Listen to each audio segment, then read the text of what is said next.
and we'll just continue because this is all right. Okie doke. So you got your hat. Des, tell the story of how you got your hat. Hello, everyone. Yes. We're live. Hello, everyone. Hello, America, universe. Well, I went to Matthew Street, where the cavern is. I'm going to stop saying Did you hear the last video we did? I kept saying like every 10 seconds. And see, I've just done it again without even thinking of it. But, I do it too, though. I say and a lot, so it's okay.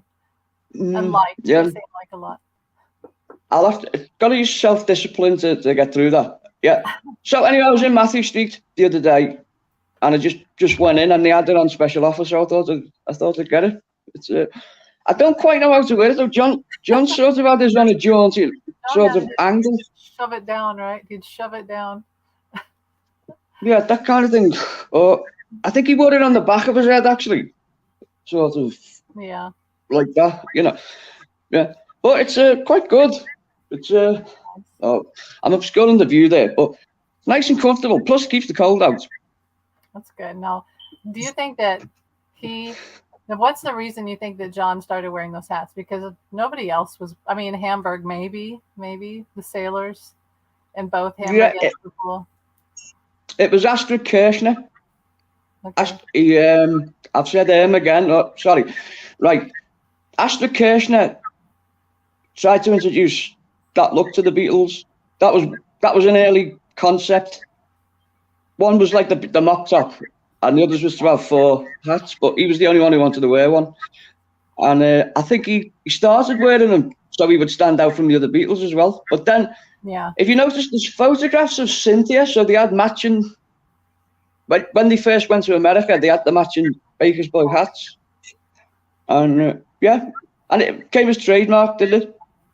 Well, with the later, like the glasses and such. Do you like that look of him, Amy? Do you like that period of early Well, they changed so much so fast. Like every year was a different look. It seemed like, but I like that look because it was very artsy and very in that time, like the beatnik and all that in America.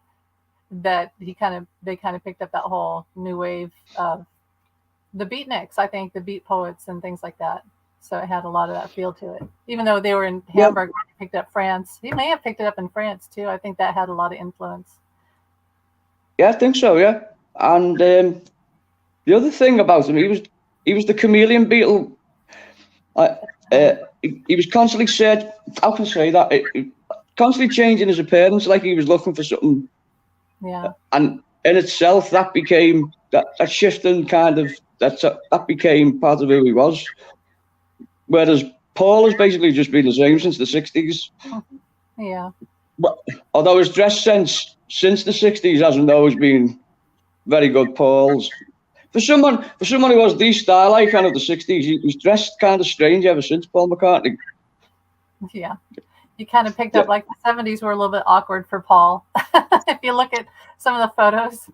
But I mean, he and Linda tried different things, which I always thought was really cool. When you look back at those pictures, which, I wasn't really around much, but he and Linda would just try different looks, and it was kind of like a pre-punk look with some of their hairstyles, things like that. So Paul doesn't suit a moustache, I don't think. Yeah. The beard, though, he did the beard well, but maybe not the mustache. A beard, yeah. He looks very Fenian with a beard, I think. Looks kind of like something you'd see in. But with the moustache, he looks like Joe Exotic, I think. The Tiger King. He looks like a woman with a moustache. It's like a bizarre thing to have. I shouldn't put him down, should I? We're probably watching now, actually. Yeah, what if probably soon. No, he wouldn't do that. No, but I think that Paul does sort of have a feminine look. So there's like sometimes you see him and you know what he looks like to me? He looks like a cherub. He has that angelic face. And yeah. He has those puppy dog eyes. Yeah, when you think of it, there's no one who actually looked like Paul, was there? He was like a law unto himself. But he's like, some people like do sort of fit in. I mean, the man was incredibly good looking, obviously. But that's what I liked about Now and Then. Just Yeah. get that in. I like that John was basically he was owning up through code to Paul. I know it's true. It was all because of you. That was one of the aims of the song was as a peace offering to Paul. Yeah. You know, I wouldn't have got half as far as I did if it wasn't for you, Paul. And no, but then do you know, Jealous Guy was a sort of a love letter to Paul as well. Mm-hmm. Yeah. Did you know that? Well, I just felt, yeah, I can totally see that. And, there's a lot of those transgressions between the both of them that they really cut into each other. But I can see that. I personally feel like, and I kind of said this in the book, that because it sort of revealed itself through the book, was that John was a little bit bisexual. I don't know if he ever really played on it that much, but he had that sort of, like today he would be a Gen Z, like, this is my daughter's room and she has the flag back there. So, a lot of these kids these days, they don't care about like the gender roles. They just, so John was, it's not yeah. It doesn't seem to be a big deal anymore, does it? Well, to some people, but there's always going to be bigots somewhere. And but yeah, I think he probably was a bit bisexual. Sorry, I'll be back in 1 second, Dave. I knew this was going to happen. That's all right. So I'll be back. She'll be back. Carry on without me. So the thing about like with John was, I remember reading this. Somebody went to the Dakota and put in a stereo system for John, and they noticed that John had all these pictures of manager Brian Epstein everywhere, like massive amounts of pictures. And then when I read that, I was like, John really loved Brian. Now, that doesn't mean that they ever did anything substantial sexually, but I really do think that, and I think that John loves Stu, his friend in art college, and early Beatle, the fifth Beatle. Anyway, that's just, I'm too hot. I'm taking this off right now. You okay, Jamie? I'm back. Yeah. Jamie shouted. My apologies. All right. Oh, could you see me shower? Could you? Yeah. See, my hair is not a wig, but it looks like one at the minute. Yeah. Mine either. So you think he was bisexual? I do. Or he had... Not a big deal, but to be honest, when they were in Hamburg, did they really know everybody they were sleeping with? So I think at that point, that's when John probably thought, it doesn't really matter too much. But it's something that he did have to come to terms with. I feel like there was that break between how he was raised in Liverpool as like this really tough, because you had to be, right, at that time. I don't know what Liverpool's like these days, but you could die on the street if you were gay. Right? That was the fight. Paul McCartney's 21st birthday party. Do you know the story? Yeah, I know the story. Go ahead. He went, which is just down the road actually, the house where this happened. Yeah, he went to Paul's 21st birthday party at Paul's auntie's, and Bob Wooler, who was gay but he was closeted, and he was apparently homophobic to anyone he would speak to, despite leading a sort of clandestine life himself. He said to John, he made a joke to John, he said to him, you've been on holiday with Brian Epstein, and he insinuated, it was illegal to be gay then as well. It wasn't just a stigma, it wasn't just like a social thing. You could go to jail for it, and I think John had too many, obviously he'd had too much to drink, and he just snapped. And what do you think? He reacted that way because there was some truth to it, perhaps? It will. I think it hit a nerve somewhere. Yeah. I don't know whether I think he was scared that he might be gay. Yeah. If that makes sense. And he didn't want to entertain that kind of that idea. He didn't want to open that door in case he liked it too much. But that's what it would be. But he alluded to it himself, didn't he? Later on in like the Rolling Stone interview, he said pretty much himself. Well, think about it too. They just started their big career. He had a family at a very young age to take care of. The whole band could fall apart if these rumors were true. And I don't think they were substantially true. I think there was some element of it, just like whatever. But if everybody's career could have been killed just by this one thing, him admitting something like that. So I think there's a lot of it, like, stop it now before this rumor goes anywhere and ruins everything. I think the other reason as well, I think one of the reasons he went on holiday with Brian Epstein was to assert his authority as well. Yeah.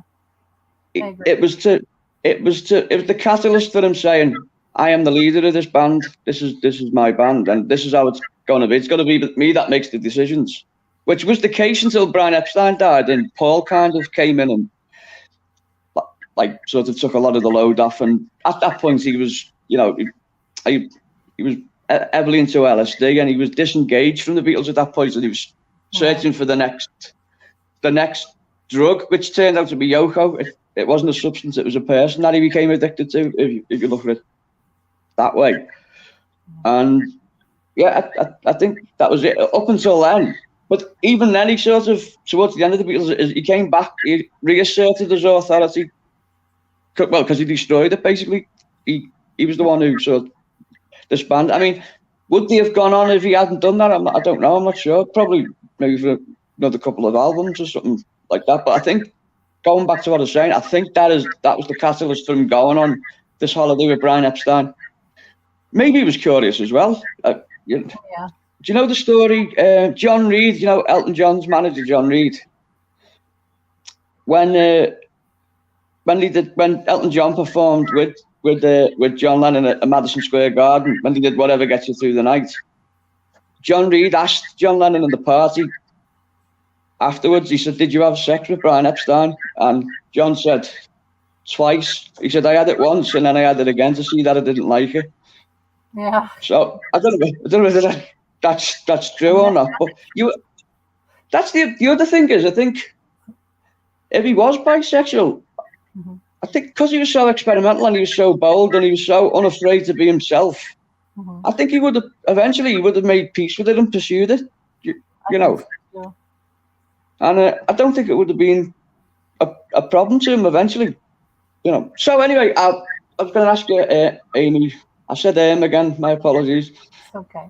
So what's the reaction been like to Now and Then, to both the video? Well, let's do it in two parts. What's it been like, kind of, the music journalists and people and the commentators, and then the people who you spoke to? So how have you found it over there stateside? Well, it's been hitting #1, so that's pretty amazing because Brilliant, yeah. Had her album come out. She reissued an album like a week before, so the fact that it's been #1 on the chart. But then, and so yeah, I think that what it is people really like the song. Obviously, it's a good song. It hits something in people that they've been missing, or maybe that they've never heard before. And okay, so the Rolling Stones, they're top of the charts too. I mean, but I don't even consider the song to be the same quality because I don't have it. I love the Rolling Stones, but I just don't think it's the same song. I think there's a real reason why the Beatles, why this one is actually going across. And I know for a fact that there are what they call Beatles stands. Have you ever heard of stands? Yeah, I don't really. Yeah, that can't. Yeah, I see what you think about the Stones. Across generations. I think I'd sooner watch the Stones than listen to them, if that makes any sense. Yeah. I mean, musically, they have to. Go ahead. Yeah, I think obviously musically, they have, because they've been going for 60 years. They've made the mark in popular music and popular culture and rock and roll. But for me, it's always been a more visual experience. Whereas Beatles, to me at least, it's a cerebral thing. I still wonder if there's a certain amount of Beatles tracks that I still wonder about, and you can't help when you hear them. You can't help wondering what was going through their minds when they wrote it or when they recorded it. I don't feel that way with the Stones necessarily. If that makes any, that's just me, of course, but I don't get this quite the same thing. It's more of a visual thing for me with the Stones. Like the alternate to that would be Queen. Kind of combines both. Queen as a band, like there's enough that Queen is enough there artistically and performance wise. that's just my viewpoint on it. Sorry, Amy, I'm waffling on, aren't I? No, it's funny because I think there's people who are either they love the Rolling Stones or they love the Beatles, and I think a lot of us we like both, but there's just not many people that love them equally, and it's just a certain type of person that. But I think you're right. The Stones, didn't John say that Mick Jagger would dance around, and that's something John would never do. He would never not like that, unless he was joking. The only negative thing I've heard from anyone about the Now and Then video was someone said to me, "Don't you think John Lennon was acting stupid in that video?" Oh yeah. I kind of hate how they manipulate. Yeah, when he's not there. I have to remind the man that he's dead. And he wasn't actually there when they were. When he was doing those moves, he wasn't saying, "In 50 years' time, you can put this in a posthumous video because I'm going to get killed in 10 years' time." Right. If he did that, then obviously, but I didn't have a problem with it. I hold on to any last vestige of John I can get. Plus I thought his dancing was funny in the Now and Then video. I've seen it before in the Hello Goodbye and that. And yeah. I liked it myself. Did you like it? I have to say, I don't think I've watched the video that much. I've seen little parts of it. Now, the thing about it is, I think there should be, this is the serious side of me, that should say at the beginning of the video, John Lennon did not make these actual moves because he was fucking murdered. He's not here himself to do this. So take what you can because he's not here. He was fucking murdered. Forgot. Yeah, exactly. Yeah, that's a good point, Amy. Yeah. I told you what happened on the radio, didn't I? Yeah. Tell us about. Should I get into that, or should I perhaps? Do you want me to tell you the spot? Yeah, let's real quick. I'll say because you asked me, and I don't think I ever completely answered. The press has been pretty nice about and so we'll close this.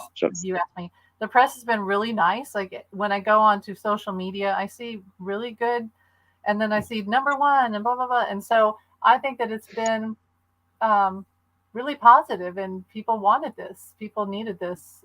So it's been good, and I think that it's going to open up a lot of doors for a lot more younger fans to come in, which is really nice, and their whole world will explode and change. And it's So okay, so your story, you had your thing happen right after the song came out. Yeah. But I just want to add to what you were saying. Sorry, I keep deviating. I'm sorry, Amy. Yeah, someone said something interesting about it, that a lot of people who've lost people to COVID, the song is hitting a particular note with them. Now and then, people aren't here now, but they were there then and stuff. And I think people coming out of that, it's perfect timing for that. It's the first big anthem sort of post-COVID. Which you think is nice. I think probably historically it'll be seen that way. It is an anthem. But yeah, I caused a bit of trouble on the radio, so I didn't intend to cause trouble. But yeah, I was asked to go in to Radio Merseyside and discuss the video and that, and we were talking back and forth and discussing various things, and then at the end, the host said, "Have you got anything you'd like to say?" And I said something that I probably shouldn't have said, but I don't know where it came from. It just came.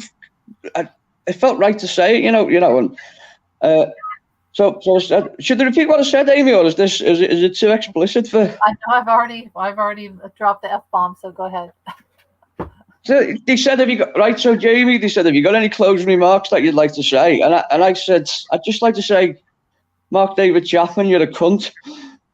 And yes, like that. And if looks could have, there was panic. I could see people in the background panicking and stuff and whatnot. And my agent was there, and his face went bright red, and he was sweating and he was saying to me, "Oh, you've blown it now. That's it. You've blown. This is going to be terrible for you. You're going to get a lot of bad publicity from this. People are going to be phoning in and complaining about this." And the radio the head of the radio station said, "I knew it was a bad idea to ask you to come in." and I don't know why. But he asked me for my honest opinion, and I gave him it. Well, I think it just came. But what happened was surprised both of them. People were supportive of what I said. You know, people were saying, "Well, it's about time. It's about time someone came out and said it." And you know, people skirt around the issue. And I know we've both of us saying we got our views on what actually happened to John at the end of his life and who was responsible. But at the same time, it felt good to say it, you know, and come out and say it. And it was people. The feedback I got was really good. Like I say, people understood it, and maybe if it'd been anywhere other than Liverpool, and it would have. I don't know. I think universally people are still, you know. I told you that, and you probably know the story before I even said it. But when Keith Richards, he was in New York when John was killed, and his response was to grab his gun and go find Mark. I don't even like to say the name. I don't like to say the name. So I think that what you said is pretty, you know, a natural feeling that a lot of people have. Yeah, but it happened so quick. I thought to myself, I'm sure I've just swore then. It was like, it was almost like it came out, it happened really quick, and I couldn't stop myself from saying it. At the same time, it felt rather pleasant to say it as well, you know, and that, because, well, I do feel that way about him, you know. I think if he is responsible for John's murder, then he should be released and he should be moved to Liverpool with a big sandwich board saying, "I'm the man who shot John Lennon." And he should be need to walk down any street in Liverpool, because he wouldn't get far, you know. And if the worst anyone could do is to call him the C word, then he's got off scot-free as far as I'm concerned. That's just the way I look at it, Amy. You know, so this is the time of year when, and I draw a lot of parallels between the two. With John F. Kennedy was killed by Lee Harvey Oswald. So I think there's a lot of parallels between the two, and how the government, I'll say, you know, for entertainment purposes only, how there was some mind control, but also the guy, Lee Harvey Oswald, took a deal, had the intent, had the gun, went down there to do it. I do think he was aided. There was different parties that, you know, took advantage of him, used him and took advantage of, but he had the intent. So that's kind of how I feel about. Absolutely, yeah. The guy who killed Here's a question. Do you know what I've noticed about assassins? They've all got double barrel names. Yeah, and that's weird, isn't it? Yeah. Lee Harvey Oswald. I know. Mark David Chapman. John Thingo Hinckley, who shot Reagan. It's, you know, double barrel. It's ironic, isn't it? You know, although very few of them use a shotgun, they use handguns. But that is a tasteless subject to bring up. My apologies. But yeah, I mean, we could talk a bit about John's murder if you want, or would you rather I didn't say? I mean, the fact that Jose Padermo, who was the doorman at the Dakota building, had been at the Bay of Pigs massacre, had been at the RFK assassination, and was also vocally supportive of what happened in Jonestown.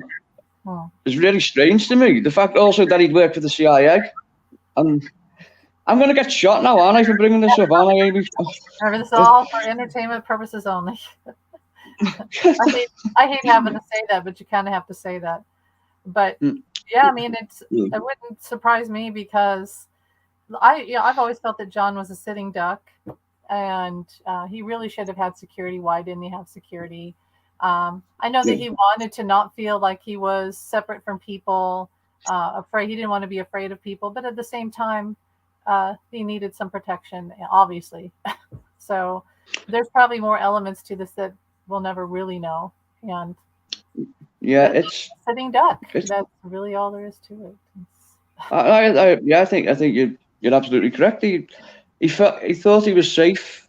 I think he thought when he went into hiatus for 5 years, I think he thought, I'm because he had lots of self-doubt himself. He probably, somewhere in his mind, he probably thought, I'm not that important to them. That, you know, they're not going to put any credence on who I am as a person.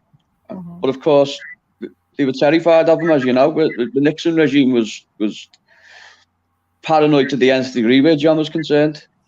And he did hold a lot of sway and a lot of power, and he could.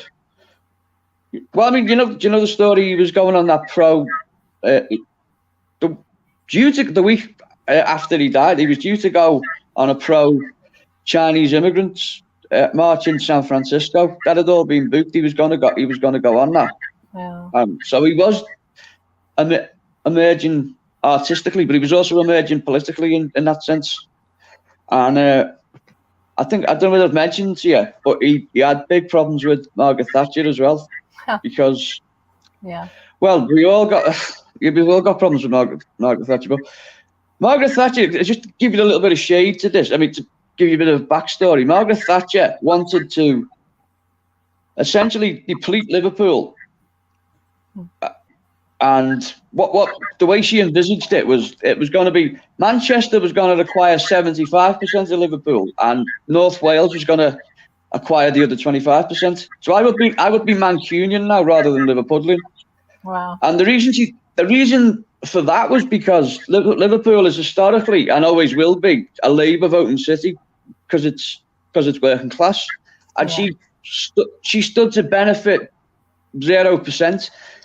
Sorry, I'm being boring here, Amy. I don't mean to be here, but and she hated Liverpool, and therefore Liverpool hated her. And John Lennon was aware of this. John Lennon wanted to get the QE2 to come back to Liverpool, and he was told you wouldn't be able to get it now because Liverpool isn't the port it once was. Oh. Even in like the 15 years that he'd been away, it had been severely dilapidated, which he couldn't believe. Mm-hmm. So again, he started coming out and saying things on the radio, and he did a little radio interviews for the BBC and stuff. And that would have been, had he survived, I'm pretty sure that would have been part of his, how can I say, his kind of his output. That would have it would have informed a lot of his output creatively, I think. I mean, that's just speculation on my behalf, but I think that's what was going to happen. I think he would have been a voice for his own city. Sorry, I'm really bored, aren't I, Amy? No, it's interesting because a lot of people haven't heard this and they don't know this.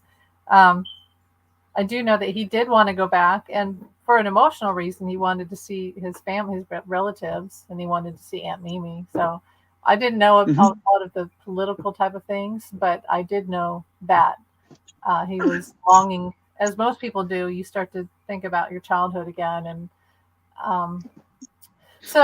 he didn't get to. That's the whole thing. He didn't get to. Yeah, I think he wanted to show Sean as well. I think he spoke about Liverpool, and he wanted to show Sean, to have some kind of physical kind of evidence of it, not just as pie in the sky stuff. No, but anyway, it wasn't meant to be. But in many ways, how can I say, his death did bring him back to the city because. Yeah. Sadly. When you come to Liverpool, if you come to Liverpool, Amy, you'll see you can't go 5 minutes without the Beatles being somewhere. Online, I've seen on Instagram, there's different accounts for Liverpool, and there's like you said, the cavern, which has been redone, and different places, and they really have it. Even the Strawberry Fields, which is gone. That made me so sad when I heard that they'd torn it down. But they have the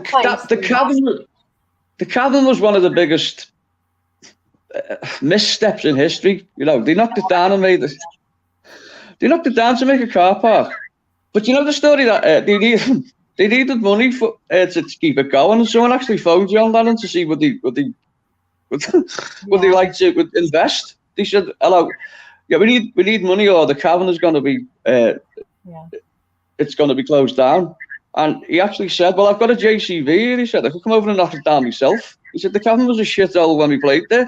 He had no romanticism to the place. I'll say this though, that I went in there once in the cavern, and I was eating a meal, and there was a rat in there. Oh, so, no. It's not the Yellow Submarine type Pepperland that people would have you believe. Well, you've seen the Ruddles, right? You've seen the Ruddles. Oh yeah, I love the Ruddles. Yeah. I like my favorite bit where he gets married in the shower. Rat Seller or Rat Killer, but that was for him. Oh yeah, that's it. The Rat Killer. Yeah, Leggy Mountbatten. That's Eric Idle's character. Right. I like it though because John and Yoko had the honeymoon in bed, so in that they have it in a shower. Yeah, I love that. You know, He goes, we think, that life is nothing more than just an effective sewage system, So we've discussed it, Yoko and that, whatever the name is. I like the idea as well now. They say Ron Nasty fell in love with a simple German woman whose father invented World War II. So it was basically Hitler. Yeah, no, comparing Yoko to... I died. I laughed so hard because this the whole thing. And then when Paul went on his honeymoon and he kept writing songs. I thought that was cool. Yeah. You know, I told you about when I met Paul McCartney. Oh, I told you that story. No, tell me. Well, he brought out a book called Blackbird Singing. It was it depended on whether you like Paul McCartney or not. Some people said it was a book of poems. Others said it was a book of published lyrics, depending on your viewpoint there. Recently, like so it was just his published lyrics basically with a few doodles. Yeah, so I went to meet him. I queued up to meet him, and I'd been waiting there all day. It was my mum's birthday the next day, so I took a birthday card to get signed. So he signed the book, and I was very nervous and all that and stuff. And I said, "Hello, yeah, it's my mum's birthday tomorrow. I was just wondering," and he cut me off. He went, "Hang on a minute." He went, "Can't you see all these people in line here, mate? You've had it signed." Like that, and I was sick on it. Like kind of time stood still for a second. The only thing I could think to say was, I said, "John Lennon would have signed it." And he went, "I was only joking with you," and he signed it, but he wasn't. For the second, he was being a cantankerous old man for a second. But at that point, he was married to Heather Mills, so I think it affected his personality on deeply disturbing levels. Do you remember that joke? I've ruined it now by saying it's a joke. Never learn. The joke was, what's got 3 legs and lives on a farm? Oh no, I'm not going to say, but I know. Paul McCartney and Heather Mills. I'm sorry, Amy. I'm terrible. I'm so sorry. No, I'll say this about Paul. Everybody's had a bad that. Right. That was he's about. Well, okay, so let's say it's about him. He's a Gemini, and Geminis, you never know what you're going to get because they can, they can switch. I think that he has Cancer in him where he's a little bit more, that's like that father loving nature guy, but that Gemini can really come out. And that was interesting in Get Back, how John was actually really peaceful and not argumentative. Paul was sort of like paranoid and, tore things apart all the time. And then George was like a little bitch sometimes, jam, so I can't help you with your guitar part. Sorry. And then I'm leaving the band. And George was a little bit, he was kind of passive aggressive sometimes. But Paul had his little things. I don't know. What I get from Paul is that he can be patronising, but he doesn't mean to be. Well, I don't think he does. Sometimes he doesn't mean to be. So that scene where he has the argument with George, nobody's saying to him, I love what you've done and all that. I just think you can do it better. Which is to say to George Harrison, who's one of the greatest guitar players. George at that point was thinking, why does he have to, put it like that? I've been a musician as long as him, and I don't think he meant to get on George's nerves, but he was doing so, wasn't he? And it was having a detrimental effect. But George hated his bass line on Something, which is considered one of the greatest bass lines of all time, and Paul McCartney's. So I think at that point, I just think there was so much paranoia in the band, and and it happens, doesn't it? He's lived in each other's pockets for 10 years, whatever it was, 12 years. Yeah, it's like siblings. Yeah, and the Alan Klein thing is interesting, isn't it? I would say that he was more so than Yoko. I think it was him that had the ultimate detrimental effect on the band. And it backfired on him because he wanted to own the Beatles, but in actual fact, all he ended up with was 3 ex-Beatles, and the one who made him completely, beat the shit out of him in the courts, basically, and he never really recovered from it. And then in the end, John admitted that you've probably seen the interview, but he said, "Let's just say Paul's suspicions about him were correct." And it's sad. I think that John always wanted to trust people, but then he, Well, the reason the way he got John on side was by offering Yoko a solo show. Oh. This solo art, and John thought it's to be his knees, and so that was one of he appealed to that. So he knew exactly how to, to play people in that respect, and that he went ahead and did it. But yeah, by going sort of by basically saying I've got 2 artists here. I've got Yoko and John. When in actual fact he was only interested in John. He was able to sort of exploit that. I think Paul was wise to. He knew what was. Yeah. He was more astute. At the same time, I can understand why they wouldn't have wanted to go with Paul's father-in-law as manager, because it would have been kind of unevenly weighted in Paul's favour then. Yeah, what do they call it when they have nepotism or whatever? Where they? Well, yeah, I suppose it would have been like that, wouldn't it? Yeah. And then sorry, Amy, I'm just. Well, let me say how I see it. I'm kind of useless information, aren't I? No, but I'm not AI, I promise. I'm an actual person.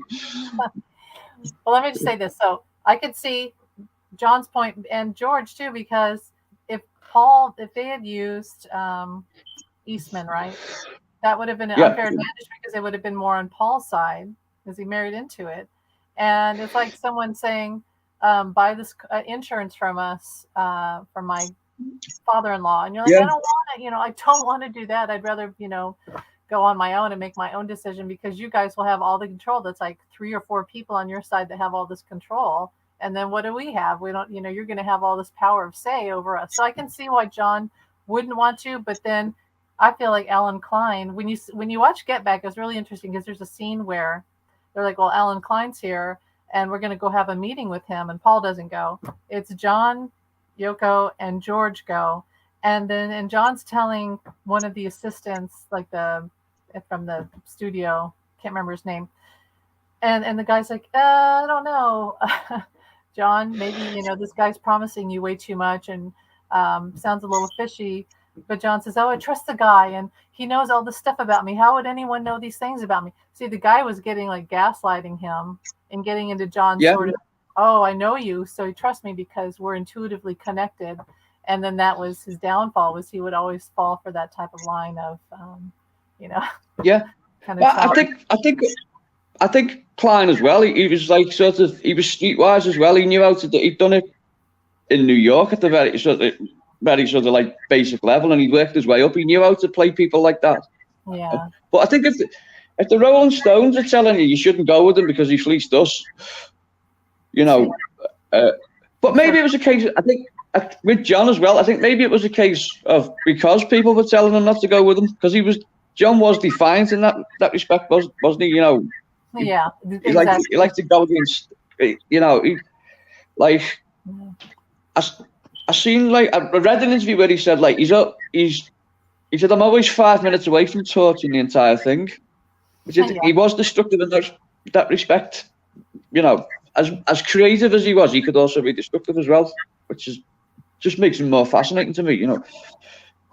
Yeah, he was ready. They were all ready to get out. That's the thing. Like when I hear people say, and I understand it, but when people say, why couldn't the Beatles stay together and blah, blah, blah. It's like, well, you could hear it. You could hear that their sound, each one was cleaving away and their sound was developing into what we now know as their solo sound. Like Paul was writing songs that now from the 70s that was a very specific sound. George too, he wrote All Things Must Pass. You start to hear those little things and it didn't sound like the Beatles anymore. It sounded like each person, which is what was meant to be.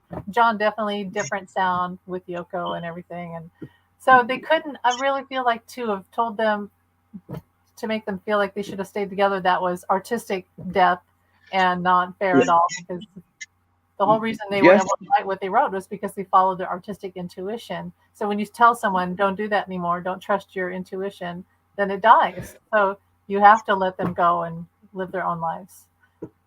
I think that's why it's commendable that they didn't get back, because they could easily have just took the money and got back together and done a half-assed stage show, rock show, performance, or they probably couldn't have done an album at that point, but they could have took 25 million or whatever it was and done a stage show. And I think it's good that they kept their integrity in that reason. Do you know this story, actually, Amy? Do you know one of the reasons why Michael Jackson's Thriller was able to sell so many records? I mean, physically sell records, was because record labels around the world have been stockpiling vinyl because they were anticipating the Beatles getting back together. Oh, really? That's how, yeah. And there was a deal. It was sort of like baked into like a lot of deals. It was, so if the Beatles go with you, like, you'll have 25% of this vinyl, so you'll be able to meet like sales in Australia or whatever. And God, I am a hive of useless information. I apologise, Amy. We're both Beatle nerds, so it's okay. Yeah, and it's good, isn't it? Yeah. And but yeah, I found that interesting. So like, but that would be Michael Jackson, Beatles, right? Because John was dead when Thriller came out, right? So it would have been 3 remaining. Not John was gone at that time. Well, that's what I'm saying. When John was killed, they realised that the reunion wasn't going to happen with the 4 of them. So the surplus that it was sold off to different like companies, and therefore Thriller just happened. So they said, well, we've got this stockpile of like vinyl records, and that's how they met the criteria. And then, of course, it's even more ironic when you think that Michael Jackson would go on to buy Northern songs, which is so annoying because he just, think about how much trouble they had to get their music back, their rights back. And Michael Jackson just buys it all. And then Paul practically begs him, please, may I have my own damn music? And then Michael Jackson's like, no, or won't even answer his phone calls anymore. So I think I love Michael Jackson, but I felt that was incredibly selfish of him, knowing what they went through. And Paul was a bit silly, wasn't he, to say, he took him to one, when they were doing Say, he took him to one side, didn't he, and said, now what are you doing with your music, Michael? Like, he said, here's what you should do. You should get into publishing. You should buy people's records and stuff, because, that way you're constantly making money. And Michael Jackson said, I'm going to buy your records, Paul. Right. And Paul went, oh, God, I love this kid. That's exactly what he did, And, I agree with you, though. It was kind of, it was a power play, wasn't it, with Michael Jackson to do it? It wasn't that he needed the records. Here's the Gemini. He got out Gemini'd by him. Yeah, probably. Yeah, what is? Were you a fan of Michael Jackson then at the time, Amy? You loved him. Yeah, I love Michael Jackson. I don't love some his personal stuff, but I separate that from the music because nobody really knows what happened there. But the music I always thought was really great. As a teenager, I remember hearing some like Off the Wall had been out for a long time, but I heard Off the Wall and I really thought that was a great album. It's still one of my favorite albums. Yeah, I love it. In fact, I think I prefer Off the Wall to Thriller. I've come round to that idea. Especially Off the Wall itself as a track. I think it's more funkier and less. I don't want to say less commercial, but with Thriller, it was geared to kind of reach more targets with Thriller, and he did do it, of course. And that, but I was a big fan of him as well. And sorry, this is turning into. I'm making myself sound like Zelig. Do you know that film with Woody Allen, Zelig, or Forrest Gump, where he keeps meeting people? I would tell you the story about when I met Michael Jackson. That old lady says, "My bus is here." I'm sorry. Yeah. Well, I was in I was in the heart unit at Alderey Hospital in Liverpool. I had to have surgery on me. I was born with a hole in my heart and things like that. And Michael Jackson played Aintree in Liverpool, and he came into the children's ward then to see the kids, and that's when I met him.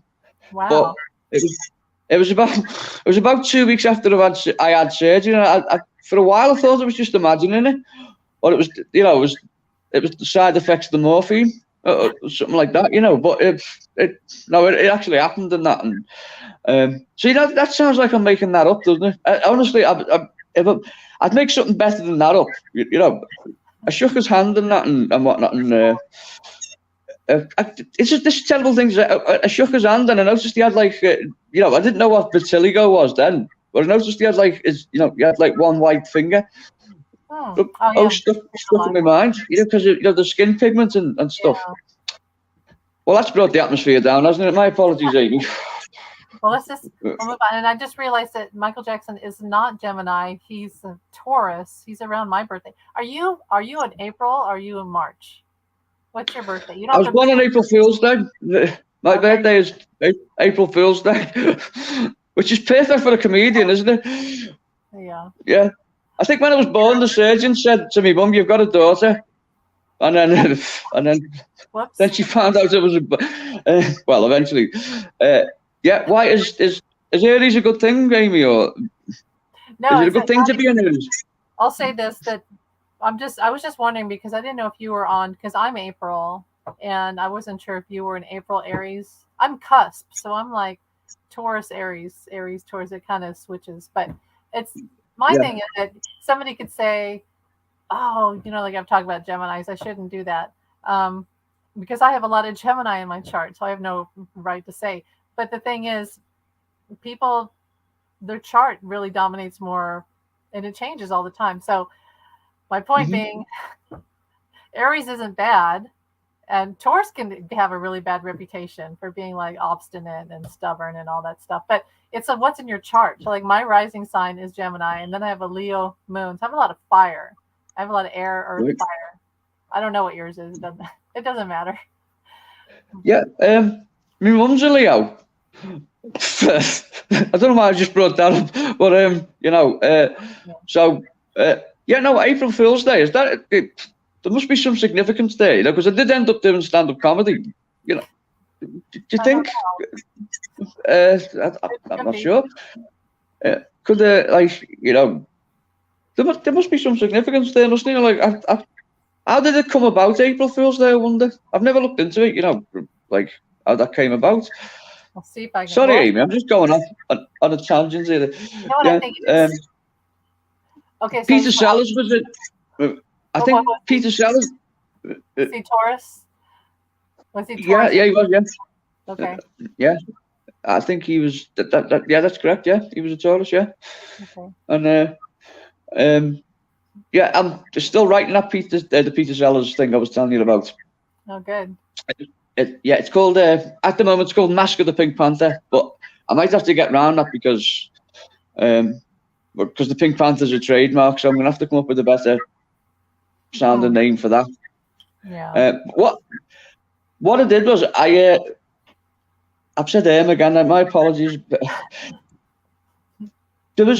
I've spoken to a few people who worked because in the film industry and stuff. I spoke to people who knew him and stuff, and they say Peter Sellers had 10 heart attacks in a row and survived in 1964. His best friend was an actor called Bernard Lodge, and he said he was never the same after it. It was like he was literally like a different person. So I think that was an important event in his life. Do you know the story about Britt Eklund? Do you know that one, Amy? No, tell me. How we met Britt? Well, the United Artists really wanted, because Pink Panther and The Shot in the Dark had become like blockbusters, and they really wanted them to make a third Inspector Clouseau film. So they went to his psychic and said to him, "No, Blake Edwards was the director of the Pink Panther films." So they went to his psychic and said, "Tell him that the initials B and E are important. He's got to do something with B and E." Blake Edwards, and then he opened it like the London Times, and it had Britt Eklund arrives in London, and that's what he thought the message was. And I think 4 days later he was engaged to her. So it's impulsive. Yeah, it's a crazy story, isn't it? Like that. Well, you know, Yeah, he had all those things where people weren't allowed to. What was it? People couldn't have something on set. They couldn't wear a certain color, like purple or something, right? yeah, he had a problem with purple, and then just on a whim, so they painted the room green, and then he decided he didn't like green either. So they have to. It's just the man was mad, wasn't he? Like, essentially, he was like a mad genius, so to speak. I suppose to take on that many personnel, it would do something to you, Yeah. because he wasn't able to. He wasn't able to go home. He wasn't able to like leave the characters behind. They followed him everywhere he went and stuff, which I find really, really compelling, or rather, really interesting. It's fascinating to me how do you know the story about Oliver? He was supposed to play Fagin in Oliver, and no, Ron Moody played Fagin in Oliver, Yeah. and Told me. Peter's he'd had his heart. He just wasn't up to it at that point. That could have been a turning point in his career, maybe, if he'd done that, because it would have took him to like another level. It doesn't feel right though. When I look into it, it just doesn't feel like when I picture him in the role. It doesn't feel right. I feel like I know. Yeah, I feel like he went the right path with the Pink Panther. It's a franchise, really, if you think about it, and it was his character, signature character. That was what he was supposed to do, and then also the things like I love the movie, The Party. Yeah, That's like a whole different thing. That's a whole different thing that he had was those movies, and I Love You, Alice B. Toklas. I love that movie so much. he was. Yeah. The best sort of relationship he had with the director was Stanley Kubrick. Oh yeah. Kubrick realized what he had there. It was magic in front of the lens, and so he let him ad lib. People like Blake Edwards were a bit more competitive. If he came up with something funny, Blake Edwards would try and come up with something funnier to top him and stuff. And it worked in the Pink Panther films. They were able to, because they come up with a lot of good stuff. Whereas I think Kubrick understood them perfectly. Just you've got this one-off talent. Just film what. It's kind of like with Robin Williams, I suppose. Unfurl a talent and see what happens. I mean, Doctor Strangelove for me. I from a comedy actor's point of view myself, that gives me the creeps, because I think to myself, I could never approach being anyone who plays 3 different people in a film, and each one of them is like it could be a different person. Yeah. It's like, it's not like, oh, that's Peter. It's not like, for instance, how can I say this? When Mike Myers does it, it's done like in Austin Powers where he plays multiple characters. It's done to like kind of like a showy effect. Whereas with Peter Sellers, you got the impression he was doing it because that was the best option, and no one could do it any better than what he was doing.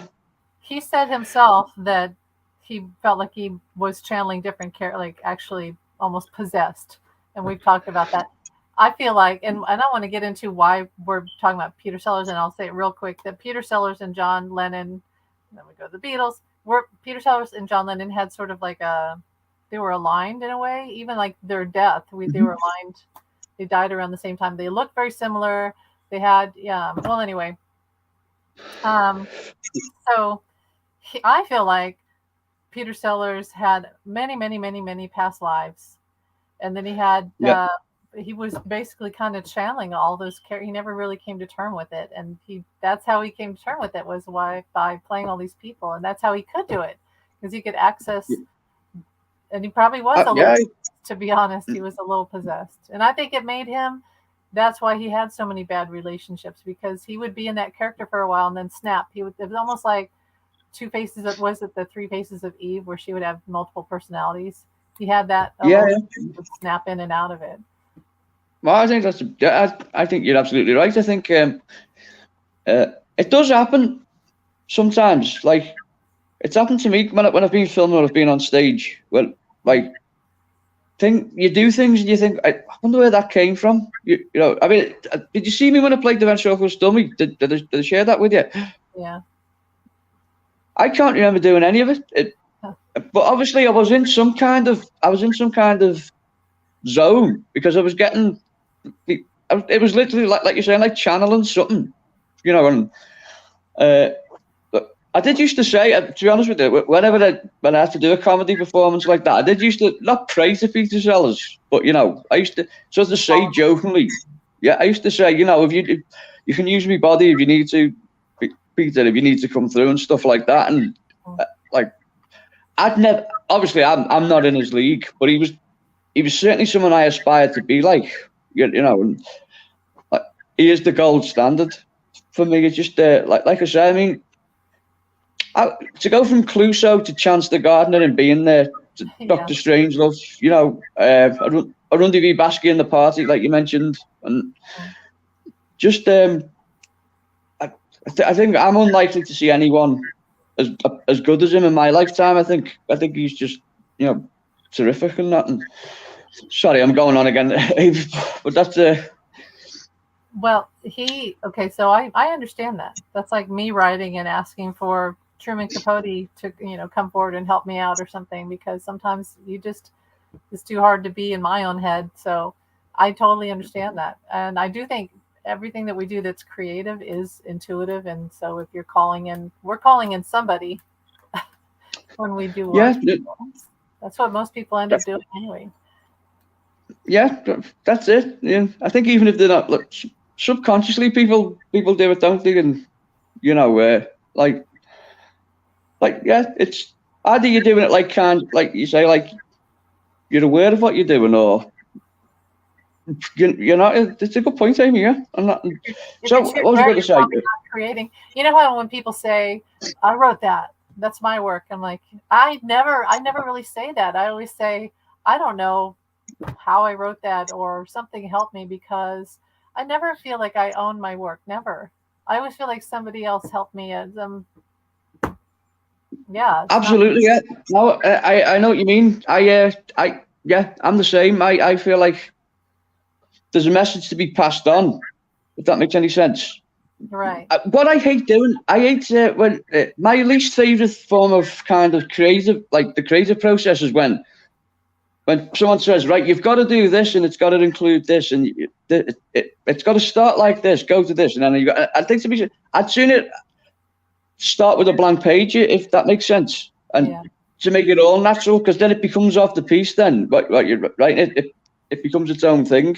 Whereas, like, too many cooks spoil the broth, as they say, and it becomes convoluted, right, and whatnot, and. Sorry, I sound like I'm in the actor's studio or something, Amy. My apologies. Well, let's get back to okay. So you talked about, we'll round it up here for this, but how did Liverpool feel about the song, the Now and Then? We'll head back to that. Yeah, it was brilliant. It was, you can tell it was really heartfelt.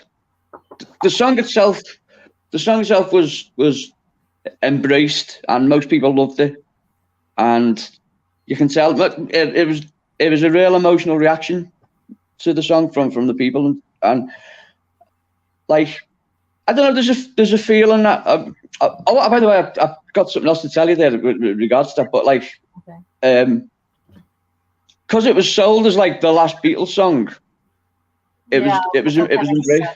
Yeah. Which is what I meant to tell you. So today on the radio, bit of backstory. George and Ringo in 1972 worked on a film called Dr. Jekyll and Sister Hyde for Hammer Horror, the Hammer Pictures, and they were writing songs for it. And there was a dispute because George had launched his Dark Horse label, and they weren't going to enter in with Warner Brothers Music or something like that. So they ended up not doing it. But there are a couple of demos that they were working on. John, a few years later, as you probably know, worked on a song called Mr. Hyde Is Gone, which has also been listed as Jekyll and Hyde. Now, what was said on the radio today, Peter Jackson's been talking about it. What he would like to do, he'd like to take the George and Ringo's demos and John's demos and put them together, and maybe have Paul write something around it to kind of make like a kind of rock opera thing. And that's what they're talking about now. It would be interesting to would that be the way to go? I don't know. Would it be a down step from Now and Then? I'm not sure. But the thing is, any any like sort of like crumb of Beatles output, it's like, you know, you hold dearly to it and like you look forward to it and stuff like that. But I'd be happy with whatever they do. If they don't, it now and then is the end. Then it's a good way to go. Yeah. If they work on things in future, I'd look forward to that. But how do you feel about it? Did you like? Are you glad it was released now and then? And Yeah, the whole thing with the AI. At first, I was like, nah, don't do that, because, you know, that's I'll be honest. With Free as a Bird, I like John's demos much more than what they did with it, because it was sort of overproduced.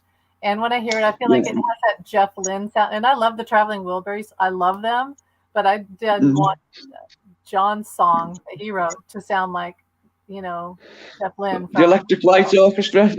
It's the drumming and everything. Yeah. But I you know, nostalgia, you know, the emotional, it's like, yeah, that's nice.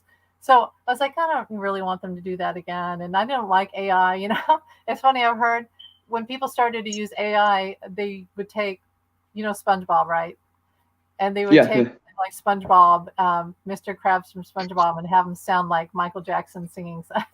It's just, it cracked me up, you know. It's like, don't do this to the Beatles. Don't manipulate and create stuff that's not really there, you know, because they're artistically sort of deletes what they have. But hearing it, I thought, well, this is really beautiful. And I've listened to it many, many times, and each time I hear it, I think, you know, they did do it in the right way. There's a little bit of that tingy sound in John's voice where you could tell it's been manipulated. The lyrics haven't been fleshed out because John's not here to. He wasn't here to finish the lyrics fully. So it's not, to me, what he couldn't do lyrically and finish himself because some asshole killed him, which is the whole point. They should keep driving in. This is due to because John was killed. But they did, what happened was Paul added, and Ringo, and then George's guitar track, they added it so tastefully and so authentically that it has that same feeling as a Beatles song like 1969 or something. So I think they did it in a beautiful way that I admire and I really truly love, and new fans love it. So that makes me happy. Yeah. And the reaction online, I think, you know, when it was beautiful to see it and to see people's reaction to it, and that it wasn't convoluted. People were actually moved by it. And, you know, I'd say this about John's voice. I mean, I think the thing is with AI is that the worry with AI is that it starts doing the thinking for you. You know, like it's as long as you can be in control of it and say, look, we're going to utilize it here because we need to do this. But when it starts saying, no, you can't do that because AI has got to sound like, you know, X, Y, Z and stuff, that's when it becomes dangerous, because then the artists become redundant then, you know, and that is a frightening thing. But in that sense, it's remarkable that, like, even though he's been dead for 43 years, John has found a way to collaborate with AI, even though he's not here, which is well, I say he's not here. He is. We both know he is here, but you know, and maybe he is pulling strings wherever he is. But like, if it's a contest between artist and AI, I think John certainly won that one. You know, like, because his voice. I mean, like we said, Amy, you know, you can. So there's you know, there's good artists and there's bad artists. There's good writers, there's bad writers. People can come up with convoluted key changes and, you know, extrapolate with big words and stuff like that. And yet John can cut all through that bullshit just by saying, now and then I miss you.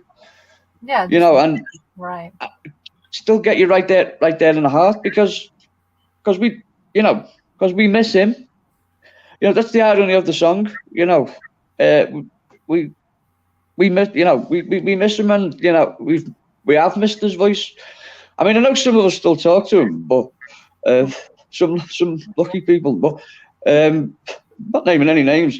But you know what I'm trying to say, Amy. It's like, you know, now and then I miss you, and well, you know, especially with the things that have happened in the world since he's gone. You know, like people like Trump, for instance. You know, we could do with John to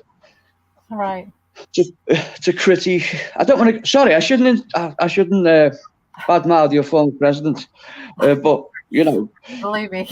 we need voices like that to cut through all that pomposity and bigotry and stuff. Well, think about this. We have all this stuff with another war. Okay. So when Putin, and I hate to say his name, I shouldn't have said his name. The guy, the Russian guy, Rasputin.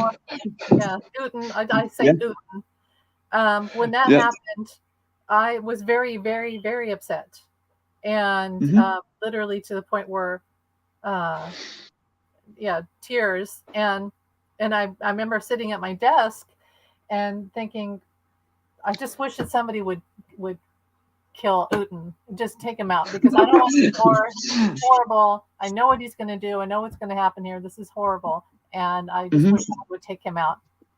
And then this deck of tarot cards flew off my desk, and I picked them up, and the one card was peace and the other one was love. Literally, those are the words on the cards: peace. Wow. Right. And I was like, okay, John, because he's done that before. He's knocked things off. And I was like, okay, I will. It really brought me to my knees. It was such a humbling moment of, okay. And that was right around also when the Get Back movie came out. And there was a scene that nobody's seen before, where John walks to the edge of the rooftop when they do the rooftop concert. And he goes, peace on earth. And wow. People were like, oh, John didn't say that. That was someone out in the crowd. And I'm like, no, John said that. John said that. That's John's voice. And I watched it over and over again.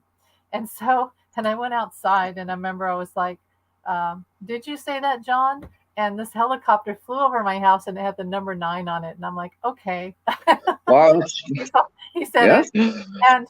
But the thing was, what it is that my point here is that we're not allowed to hate and bring violence even against Putin. That goes against the laws of the divine. And because the thing is, the world of the divine, of spirit, is love. And the opposite of that is destruction and fear and chaos. And so I can't wish for Putin to be killed no more than I could wish that he would wish for little children to be killed. And we can't wish for Jewish people to be killed, and we can't wish for Palestinians. And, when people are taking sides and saying, I hope this side dies and this side suffers, it's against the rule that is the universe. It really is us. It's all of us, and that is love. And that's, I think we should be open that no one dies and there's a peaceful resolution. That should be we should be open that sensibility comes through rather than whatever it is these people are trying to prove. And I agree. Someone said to me when Trump was president, someone said, I'd love him to be shot. And I thought to myself, that would actually be a bad thing, because if he was shot, he would become a martyr then. And MAGA. I mean, I've seen it. And the tragedy was that he ever got in to begin with, wasn't it? And how did you feel, Amy, when he was? Could you believe what was happening, or? Because I asked that because I was, from my exalted position over here in England, I was very offended by what he was saying about Obama. If I couldn't, I loved Obama. I couldn't. Yeah, I mean, I think everyone I imagine everyone in America loves him, but in England we have a lot of respect for him as well. I never saw one piece of bad press about Obama, and you could tell he was a decent person. And yet this man was Trump, I'm talking about, was going after him with bigotry and racism. There's asking to see his birth certificate and things like that. It's just pettiness, just to get. It was a ploy. Get his 5 minutes. He 45 Trump. I hate saying his name. He admitted. He's like, oh yeah, I did all that, and oh yeah, I made up that stuff about Hillary. He's admitted that he made all that up. It's what he does. He goes out and he creates these campaigns because, first of all, he's a narcissist. And I know that word is overused, but 45 is like a true, like if you were to go into the dictionary and look up narcissist, his picture really should be like the classic A. He's more of a narcissist than, like Hitler was like a sociopath. Like I would say Putin is a megalomaniac. But 45 is just a classic case narcissist where he can't take criticism, he can't take no, he can't take failure. He'll do anything to stay in power, to not fail, and to lose or whatever. And so all the stuff he does is just like a little boy that's lying, that's crying wolf to get what he wants. And his fear is that he's got daddy issues. He's got a God complex and he has daddy issues. So with Obama, his whole thing was, oh, I don't like this guy making me look bad, and I don't like this guy, roasting me, and I don't like him having all the attention, and I'm gonna, and none of it made sense, but it didn't have to, because narcissists don't make sense. They just do these things, and it doesn't make sense. We try to rationalize it, right? But it doesn't. None of it makes sense. It's I know what you mean. So he's out there on his own kind of trajectory, isn't he? And to hell with anyone who gets in his way, and his authority won't be questioned. And but it was a frightening time. He did an interview, and I don't know how this went down in America, but he did an interview for the BBC, and the host said, "How would you like to be remembered?" And he said, "I'd like to be remembered as one of the great wartime presidents." Yeah, and he had all the flags. Yeah, and very dangerous. Do you think he'll get back in, or at the election? Or the thing is. Sorry, Amy, I'm not trying to get you to say anything. I shouldn't pry at you. No, because you don't think. Here's what I think. Okay, there's a fear, and we can't allow that to control us. But here's the thing: he had his time, and I was shown that what it is, you can look at it as almost like a technical aspect and not spiritual or whatever. Everybody has a role in like a planetary alignment, and he came in at a time that was kind of like Hitler, and the universe used him to create all this chaos and all this change into all this destruction, but to elevate us, which I hate it, but that's what it did. And then the universe is like, and I'm done with you, and he's fighting it so hard. But the universe is literally done with him, and it's slowly like giving birth, and he's exiting. He doesn't know it. He doesn't like it, but the universe is done. So I don't think he's coming back. Right. It's just that alone. Like Hitler didn't come back. Jim Jones didn't come back. Even if he was to get close to getting in, I don't think that physically his life is going to be much longer, because it's just his time is done. Look at it. He's a 45, which adds up to a 9. And I know 9 is a power number, but it's also a number of endings. And he was the end. Joe Biden, President Biden, was the beginning. He's the one. He's the beginning of a whole new era. That doesn't mean he's going to stay either, but he's the beginning of a new era. 45. He's like the cleansing palette. Yeah, and if that makes sense, Biden was like the kind of go-between. Like I said, the antiseptic that came in that cleared up the mess that was Trump. So that the next lot will be healthier for. Saying that, I mean, I can hardly criticize. I mean, that interview that Prince Andrew did you see that? No. Because Prince Andrew's best friend was Jeffrey Epstein. Yeah. I mean, oh God. How do you tout that and say my best friend was, Yeah, well, he was saying that. He was saying, no, I consider myself, sort of privileged to have known Jeffrey, and I certainly never saw a bad side to him. Oh well, it didn't happen then if you didn't see it, Andrew. Yeah. But one of like okay, so this is slowly walk away. Yeah, admitted it, right? I'm not a royalist in the least, but that was just ridiculous. And well, he told you who he was right there, didn't he? Yeah, Did you used to watch HR Puff and stuff? What is it? What? Did you watch HR Puff and stuff? Not really, no. I was just going to say that reminded me of Jeffrey Epstein, because he had his own island, and Ghislaine Maxwell was like a witch. Sorry, this reference is going nowhere, Amy, but that's what it put me in mind of, and that. Sorry, I've killed the tone with bringing Jeffrey Epstein up, haven't I? My apologies. No, I do. It's icky because he's so icky. But then 45 has tried to escape the fact that there's literal videos of 40 Trump. I hate saying his name. Okay, of Trump, and Trump. he's like this, and there's like teenage girls at a party, and he's like this, and it's like, okay, everybody watch that Yeah, I video. mean, That's not who you want to be your president, who you're supposed to look up to, and if he just here's the thing. If he would admit it, yeah, right? Say, I'm a dirty yeah, bastard. And all of a sudden yeah, I cheat and I do all these things and I have sex with every blah blah blah. And I'd be like, okay, you admitted it. Okay. Don't be president. yeah, But okay, you admitted it, whatever, go live that life. But it's illegal, but go do it. But instead he's like, oh, I didn't do that. Just admit it. Just yeah. admit that you're that It's person. don't believe what you see in the media unless they're saying something nice about me. That seems to be his. Yeah. But I mean, I don't want to be explicit, but that grab it by the pussy line made me feel really ill. Oh yeah.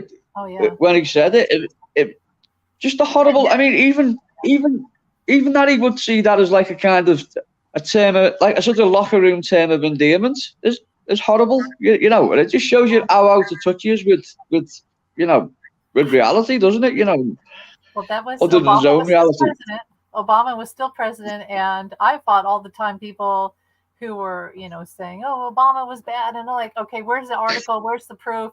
And so when that came out, these people that were anti-Obama the whole 8 years that he was president, when 45 said that, the grab him by the pussy comment, I went online and I was like, "So, you want to vote for a guy that literally admitted that he would sexually molest women, the rape, it's basically rape," which he ended up doing that. Yeah. He ended up getting charged for exactly what he said that he would do, and he said it on video. And so I said, he said, grab him by the pussy, and then somebody said, "Oh, you're horrible, you're disgusting," and I'm like, he said that.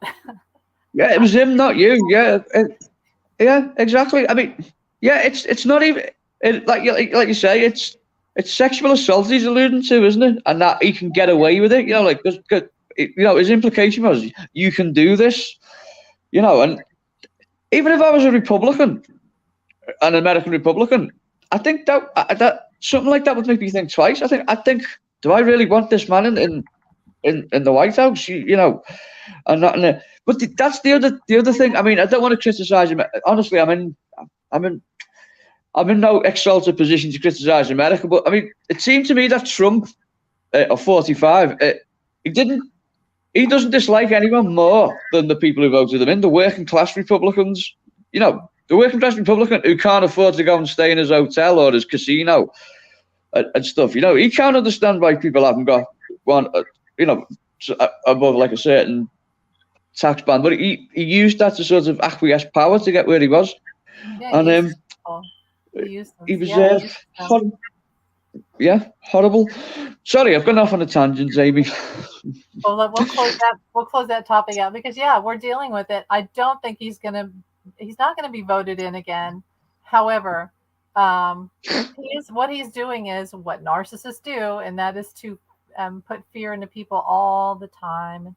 We're his source of energy because we give him that, they feed off of it. So he's not going to come back, but we're already dealing with him all the time. I mean, it's just a constant thing. But let me what was I going to say?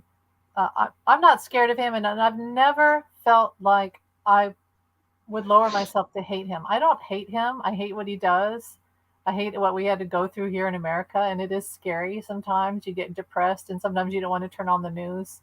But I refuse to hate him. I refuse to. Yeah, because that's giving him power in a sense, isn't it?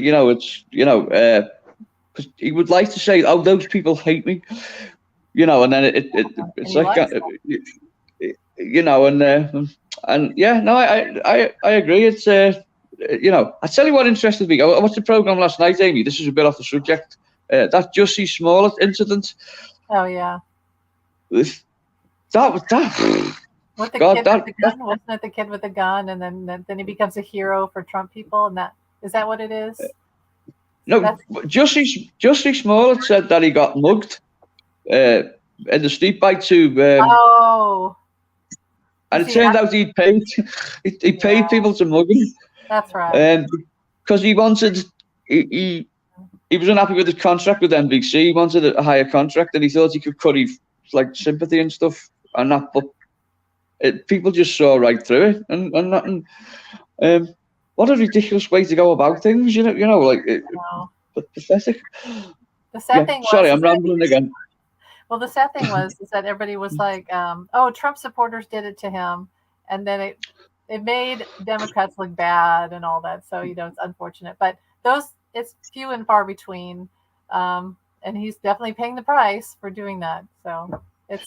I can't see there being a way back for him, really. No, not really. I mean, not that he was. He wasn't. It was hardly a household name anyway, was he? I mean, that was his point. He was trying to become that by engaging sympathy from people, but he's destroyed us. Why would you even do that? It was dumb. It was really dumb. Yeah, ridiculous. And I saw that interview where he was crying and stuff, and I thought to myself, he's actually a brilliant actor. If he just stuck to that. And not, accusing people or, reverse psychology. Sorry, Amy, I keep going off on these tangents, don't I? Do you know, this is a bit strange. Do you know the Christopher Reeve conspiracy theory? No, what's that? I've never heard that. Well, he was going to enter politics, and that's one of the theories that, he was going to enter. He was a Democrat, and there was people who felt threatened by him, and his action put paid. I don't know whether it's I would say it's not. It's probably not true, but it's interesting the way these things come up, isn't it? But you like Somewhere in Time, don't you? The movie Somewhere in Time. Yeah, I like that movie because. I believe in all the synchronicities, and there's that scene. Okay, so when I had John wake me up, and then I've told this before, where I was only 18, and I walk in the library, and I find this book about John Lennon, and I'm under the halogen lights, and I look at his picture, and I'm just like, oh my God, I know this person, and I just have this overwhelming feeling of I know this person. I don't know why. And it was just like that scene where Christopher Reeve walks into that little gallery and he sees her picture on the wall. Yeah. And it's that same feeling. So when I saw that movie, it took me a while. I didn't see that movie for a long, long time. I remember my mother watched it one time. I was like, oh, this is some stupid movie. And then when I watched it on my own, the synchronicity, I'm like, okay. And then even things like 909 and 117, and those are numbers that are, yes, yeah. Oh, it's a beautiful film, and the music by John Barry is one of the most beautiful songs. And I think they worked together well, Christopher Reeve and Jane Seymour, and Christopher Plummer as well as the Would-Be Heavy and that. And I like the place where it's set as well, at Mackinac Island, I think it was called, where it's set. It's still there. Sorry, what was that? It's still there. That hotel is still there. Is the hotel still there? Yeah, that's interesting. Yeah, is the hotel from The Shining still there? I wonder. It's still there. People actually have weddings there at that hotel. I can't imagine. Do they? Yeah. Right. I suppose if Jack Nicholson ended up on your wedding photograph, that would be a bad thing to have, especially if he was smiling at you. And that, yeah. I was going to say, I had a question for you a second. Do you like the Rocky Horror Picture Show at all, Amy? We haven't spoke about that before, I don't think. You know what? I haven't watched the whole thing ever. I have seen parts of it, and I had a friend who used to go. They would show it a lot on Friday nights, and she would go, and everybody would get dressed up and like dance around, and everybody knew the words, and a lot of drag. Yeah, it was one of those first midnight movies, wasn't it? It was like you kind of become that kind of, and the audience made it what it was. No, it was just this story that, because it's coming up to the anniversary of Freddie Mercury's death. Wow. This story makes the last couple of years it's made the rounds in the newspapers and stuff. Freddie Mercury actually identified Tim Curry as the person he wanted to replace him in Queen. and which is interesting if you think about it. And apparently Tim Curry considered it, but ultimately he came to the realization that, as far as he was concerned, Freddie was irreplaceable. Maybe they were too similar in some respect, even though like they were quite different. But it's an interesting idea that Freddie like identified him as who he wanted to kind of replace. And, so, what do you think of Adam Lambert? Do you think? I feel like it made sense, but it's also like you can never replace, like you said, you can't replace Freddie Mercury. And I feel that's the same way about Janis Joplin. Whenever they have somebody and they say, "Oh, it's the new Janis Joplin," I'm like, "Oh, you're never going to replace her. There's just no way." They could change the name. I don't know if it says Queen with Adam Lambert, right? Yeah, something. Go ahead. Queen plus Adam Lambert or something. Well, you were nearly there, Amy. Yes. Right. Yeah, it was. I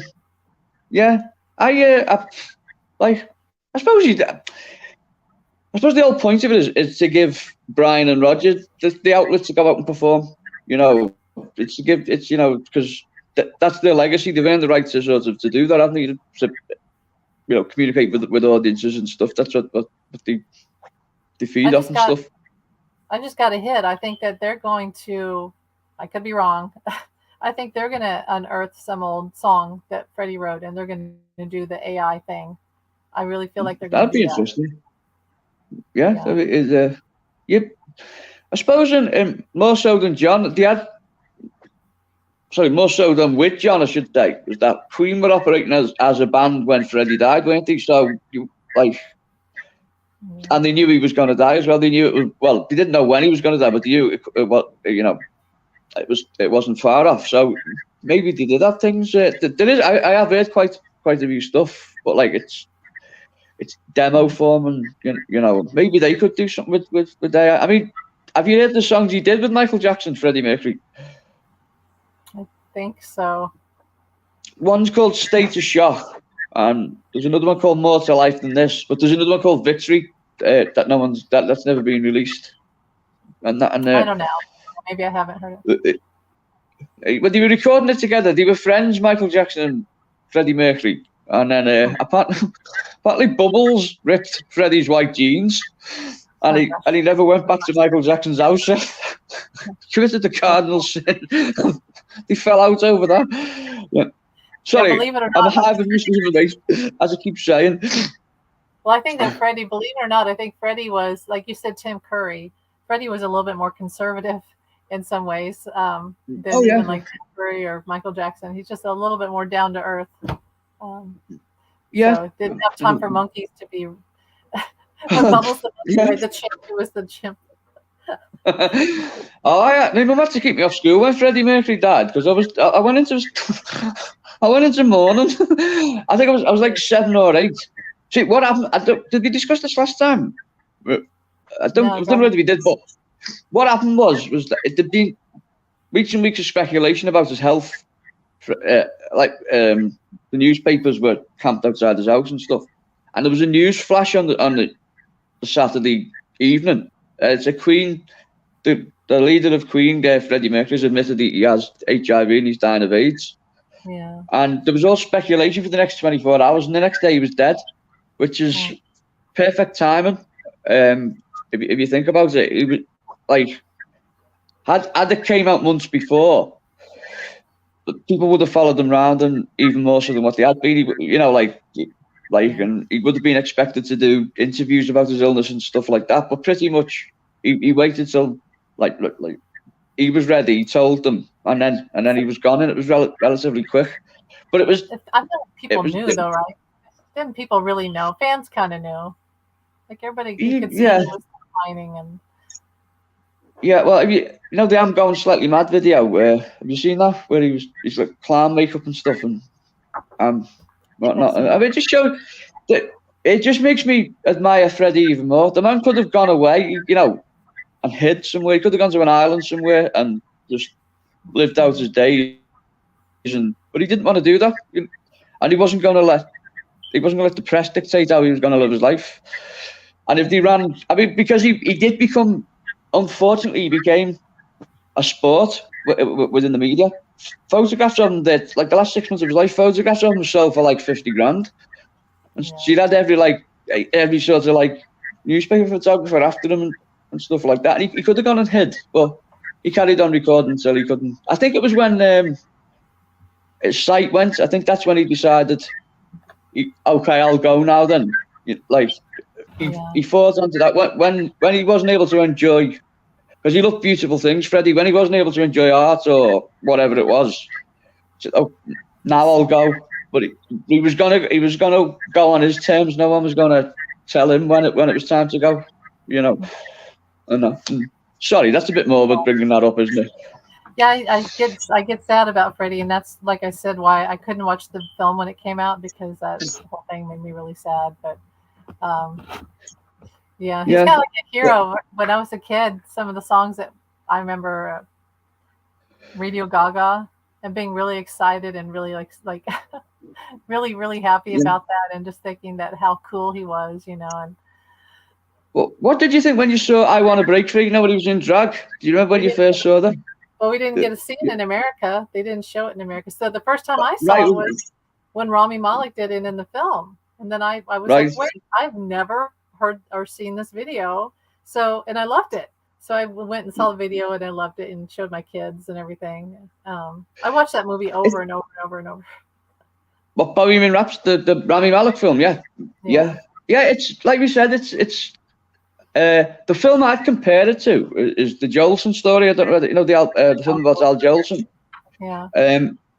And there's lots of parallels between it. I mean, the main one being that Larry Parks mime to Al Jolson's voice in it, which is what Rami Malek did, and it's got more in common with the kind of the Bohemian Rhapsody has. It's got more in common with like Hollywood musicals than kind of sort of the Raging Bull kind of gritty kind of thing. Sorry, I'm rambling on again, aren't I, Amy? My apologies. You're all right. Well, no, Freddie, I get pretty sad about Freddie. It's funny, like there's certain people who, when you think about, I would get really sad about John, and I do, but because spiritually I feel him around me so, and I know it's weird. Like 5 years ago, I would have never said that. I would have been in the back of my mind, oh, I feel like I've had all these experiences with John Lennon, but I think that's just all in my head. It's all on my side. But now he's proven to me that he's with me a lot. So I sort of am very confidently say, yeah, I'm with John so much, and we have like a little communication. But people like Freddie, who I feel like are that rock star that died, that we got, you know, Yes. I get really, really sad. I don't feel as bad about David Bowie, because I feel him where he's like in the stars, and he's a place where I don't know. It's weird. There's just certain people I get really sad about, like Princess Diana. I get sad about. I don't know. It's like if you look at George Harrison. Yeah. Here's a bit of. Well, actually, here's a story for you. I actually lived next door to the man who stabbed him in 1999. Michael Abrams, and it was the night before. It was December 30th, 1999. So we were gearing up for the millennium, as it was. Yeah. Don't you think that's strange? Don't you think it's strange that circumstances dictated that the Beatles would be on the front page of every newspaper on the last day of the millennium because of that story? It was fated. But I'll say that about his mum was the person who stabbed him, Michael Abram. His mum she asked for help hundreds of times and was denied it. They were saying there's nothing wrong with him, and he had severe mental health problems and he was at one point he was diagnosed as being a drug addict, and he wasn't on drugs. He was schizophrenic essentially, and you just couldn't, when it came out that it was him that had stabbed George Harrison. It just didn't seem. But the reason I've brought that up, I don't mean to be gratuitous with it. Apparently, George Harrison, after he stabbed him, he got ready. George Harrison started to prepare himself to leave his body. And he started like chanting Hare Krishna and stuff. And apparently, George Harrison was really upset by the fact that he didn't die then. or rather, he didn't transcend to the next level. He was like, it really upset him because he thought, and I remember Eric Idle out of Monty Python said, "Why did that upset you?" And I think he pointed to the sunset, George Harrison, and he said, "This is what I want to do." He said, "I want to radiate and stuff." And of course, the stories that you've probably heard, Amy, that when he did die, eventually George Harrison, the room was dark, and his body started glowing. And there's more than one. There's more than one like kind of witness to that who said that this energy just came out of him. And he was a beautiful person, George, wasn't he? He was, and that. And that's not. I hope that's not too morbid. No, what makes me mad about what happened with that when that guy broke into his home was that George had been afraid of that for many, many, many years, and so when it happened, it confirmed his fears, and that's just for someone to steal your sense of security, and that makes me feel sad that he had to go through that. And then of course then he had cancer, so he ended up dying anyway. But before that, he had to go through this horrible incident, and when John was killed, that terrified him, and I think that's why George became such a recluse as he was, and and then it happened. That's very upsetting that when people think that you can do that. The tragedy of John and George is that they never made peace, did they? The story. George published his autobiography, I Me Mine, and John was mentioned like 4 times in it, and was fabulously offended by this because the egotist in him probably thought he should have been in every, maybe probably some part of John's mind thought that he should have been the main figure in George's autobiography in some way, which is kind of funny, but he was dismissed, and it upset him, and they had words on the phone, and I think, what was the quote by George now? George said something like, "I can't phone him up." He said, like, to apologise. He said, so you have to use the cosmic telephone to get in touch with him, and that, which I thought was a nice little. I suppose they've made it up to one another now, wherever they are, the two of them. In fact, I heard that when you started talking about them, the first thing I heard was "we're fine," that they do communicate. I think they're on different levels on a spiritual path, and George really is way up there, like light cosmos, like you said. And John is more, he's still in this whole artistic poetry and spiritual, like what are the humans doing, and with war and things like that.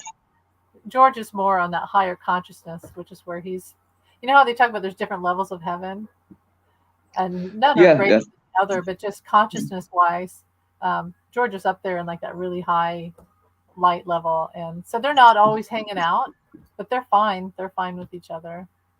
It's just, well, like I told you, Amy, I when me and you first started communicating, I've had 2 strange instances with John, and basically he told me on no uncertain terms that if I was messing you around in any way, or I was playing games with you, that he wouldn't stand for it. And I was terrified for a second. I thought he was going to beat me up, if being perfectly honest, like that. And then, but at the same time, I could hear him laughing. So it was obviously, he was obviously getting a kick out of my my nervousness in that situation. But you're protected in that sense, I think. That's why. Well, there's no doubt in my mind that John does have an interest in you, and I think that's a good thing. Well, that the whole thing with, we're talking about George being up there really high spiritually, and John still having sort of a human element, is that when John does get mad, he will throw stuff off desks and things like that, and tell you how he feels. And that, to me, is still, he does have a lot of communication still with humans. And, I'm not in there. Well, I hope he approves of me anyway. It's like, I feel like he's your father, like you're going to meet the father-in-law. That kind of thing. Like, got to pass the test with him. If you know what I mean. Like, going to like a quiet room and contact him. You've had your experiences with him before we even met. You've had your experiences with him, so there's just certain people that we're in alignment with, and and soul path, and we're probably in the same soul group. And Yeah, absolutely. Well, I mean, I was born in the same hospital as John Lennon. In fact, I was born in the same ward as John Lennon because obviously it's weird as well. I was in that hospital I'm talking about. That I was at my girlfriend's house at the time, and her house overlooked the hospital, and the hospital just collapsed. I mean, it was being demolished, but I didn't know that. I didn't know. I just thought it had collapsed in on itself. It's a weird thing to be looking out over that and then to see that. You know what I mean? But yeah, I found out quite recently that I was born in the same hospital in the same ward as John Lennon because his parents at the time were going through like sort of child separation period. So Julia was, in all intents and purposes, then she was a single parent. So there was a single in Liverpool at the time. There was a single parents ward where people were born and stuff, and it was the same with me. Years later, same thing happened with my parents. In fact, I don't know if I've told you this, but the same thing that happened with John. There's lots of things why I identify with him, but one of them was, and it blew my mind when I found out. My parents actually took me to Blackpool, and I was told to pick between my mum and my dad, and that was a really painful experience. And then years later, I was reading a book about John, and I read that the same thing happened to him, and I couldn't believe it. It's like how could that have happened and that? And I've asked my parents about it since. Were they aware of that before making me make that decision? But they didn't know, and it's just a coincidence. But it's a strange one all the same, to have to go through, that kind of thing. I feel like I went through, because John showed me this. I went through a similar, not the same, but a similar thing where when my parents were still married, and my brother accidentally hit me in the head with a doorknob. And then my parents had this huge argument, and I was in the bathroom crying, and my dad and mom were yelling. Of course, it would come to blows because my dad, he knocked her tooth out one time, and I've told you stories about my dad. So here they are, these two adults arguing over me, and I'm terrified because my dad's saying he's going to beat up my brother, and I'm afraid he's going to beat up my mom. But then I didn't want my brother to get off the hook because I was mad at my brother for hitting me in the head with the doorknob. So it's like, but I had to be that little kid that said, I don't want my parents to fight. So I took the emotional or the blow to my ego and said, oh, it's all my fault. And I ran into the door on purpose. And it was one of those things so that the adults were happy. I took the blame. Yes. It's not the same thing at all, but I know that feeling of being the kid and having to be the adult. And that's what you had to do, and that's what John had to do too. It's really unfair. But it's also I used to get Julia too. Don't you feel like it was unfair to Julia? Mm-hmm. Absolutely. I mean, I used to get worried when my dad could be violent, and I used to get worried that he'd get into trouble for being violent towards me. That was more unbearable than the violence to me. It's strange child logic to have, but like you said, you start blaming yourself for it. I shouldn't have made him hit me. That kind of thing, and it does eat up the way, doesn't it? And and that, sorry, get the violins out there. Well, I think that's why we're aligned, because we're, John went through that, and we're all, very similar experiences. It's unfortunate. I remember my friends coming to the house, and I said, go run to the side of the house, and I can't see you right now. And because I was so scared of my dad. So, yeah, I know you said that you spent a lot of time alone, and so did I. I spent a lot of time. In fact, my friends were records and cats and things like that. So I totally. I was the same, yeah. I people say to me like, I'm saying him again. I wonder if when I get nervous, I just keep. It's going to be like, Amy. I'm going to be like Chewbacca, where I just keep saying him, and you'll have to translate for me. I'll go Jamie's just said he likes the now and then video. Yeah, it's all right. Yeah, I was so I've done it again. Oh, my apologies. Yeah, people say to me, "How do you know so much about like films and stuff and music or whatever?" And thing is because I didn't have any brothers or sisters myself, and I didn't have anyone to ask. I read it all up in books, and the knowledge just stayed in my head.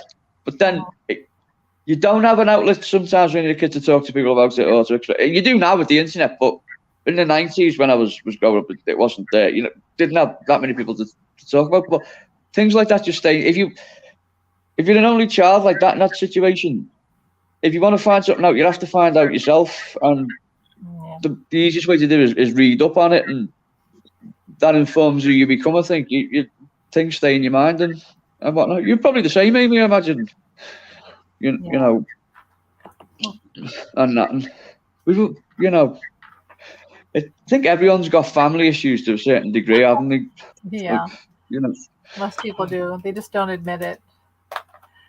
That's why we have people like Trump, because people have all these mommy daddy issues. And you know, I've been to therapy, so it's funny, when I went to therapy for my past situation, a lot of things with my mom came out, and I was kind of shocked by how I had to work through a lot of that with her, and a lot of the negative voice in my head was actually my mom's. And I love my mother. When, you know, she's gone now, but there's no denying that she put a lot of that negative voice in my head, and it's a lot of yeah. We just, that's Well, I'm my mum's. As you know, I'm my mum's carer, but I didn't know my mum till I was 5, and I think that's made me want to do a better job, if that makes any sense. That, you know, I feel like I have to try and care 10 times as much as what I would normally and stuff, and I have to do everything, and you know, and even though she wasn't there for me from when I was very young, I'm going to be there for her. I mean, because, you know, people say put her in a home, or it'd be better for you if you put her in a home. That wouldn't be better for me. I couldn't do that. I couldn't live with myself if, you know, if do that.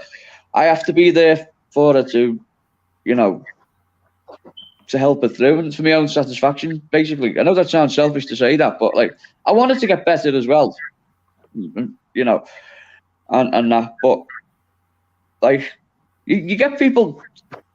Some people say, "Oh, well, you're all right. You don't have to work. You don't have to work 9 to 5." And, you know, the thing is, if you're someone's carer, you don't get an hour off. You don't get a lunch hour off. You don't get the weekend off. You know.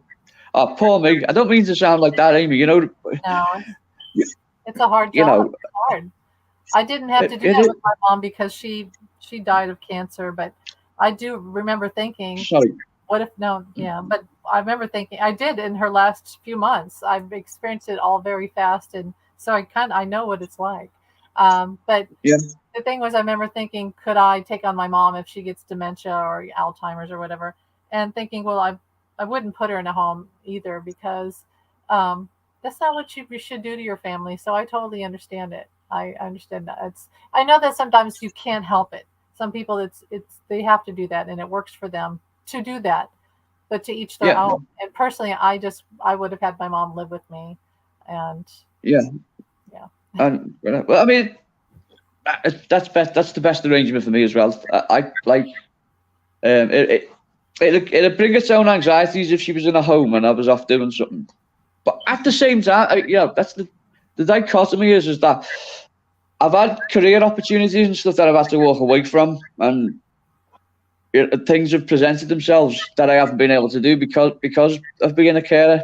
But at the same time, I knew that going in, you know, and all right, I didn't know what opportunities were going to come, but I knew that if opportunities did come, that I would, like, 9 times out of 10, I'd have to turn them down, you know. But like, at the same time, it is rewarding in a sense though as well, if you know what I mean, Amy. I tell you, for instance, when I spoke to Ali the other week on the live show, when she said I was worthy, that made me feel good, because I think, speaking to a lot of carers, there are times where you don't feel worthy. You feel like a bit of a freeloader and stuff, or you feel like you're not doing enough. So to hear someone say it, that it felt good. Do you know what I mean? That kind of thing.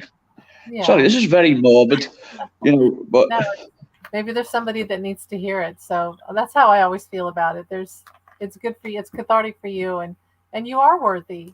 I've said this before, and without getting too personal, I feel like it's slowly going to shift where you're going to have more help in some way, and it's positive. It's not a negative thing, where you do get to have more, go into your career more, because I think that there'll be something that will come along, like you had the nurse that showed up, something like that, where something's going to help you, or someone's going to help you ease the burden a little bit more, so that you have a little bit more of your Yeah. life back to you. And it's in the eyes of the divine, you're doing something that's really, you know, beautiful and worthy. And if it is worthy, I mean, look how many people just don't even care about their parents. And I think that we should. Our parents loved us and raised us, and the best that. Yeah. So That's just that's worthy. it. You Like, are worthy. well, I appreciate you saying that, Amy. That's very nice of you to say that. And it's what it is.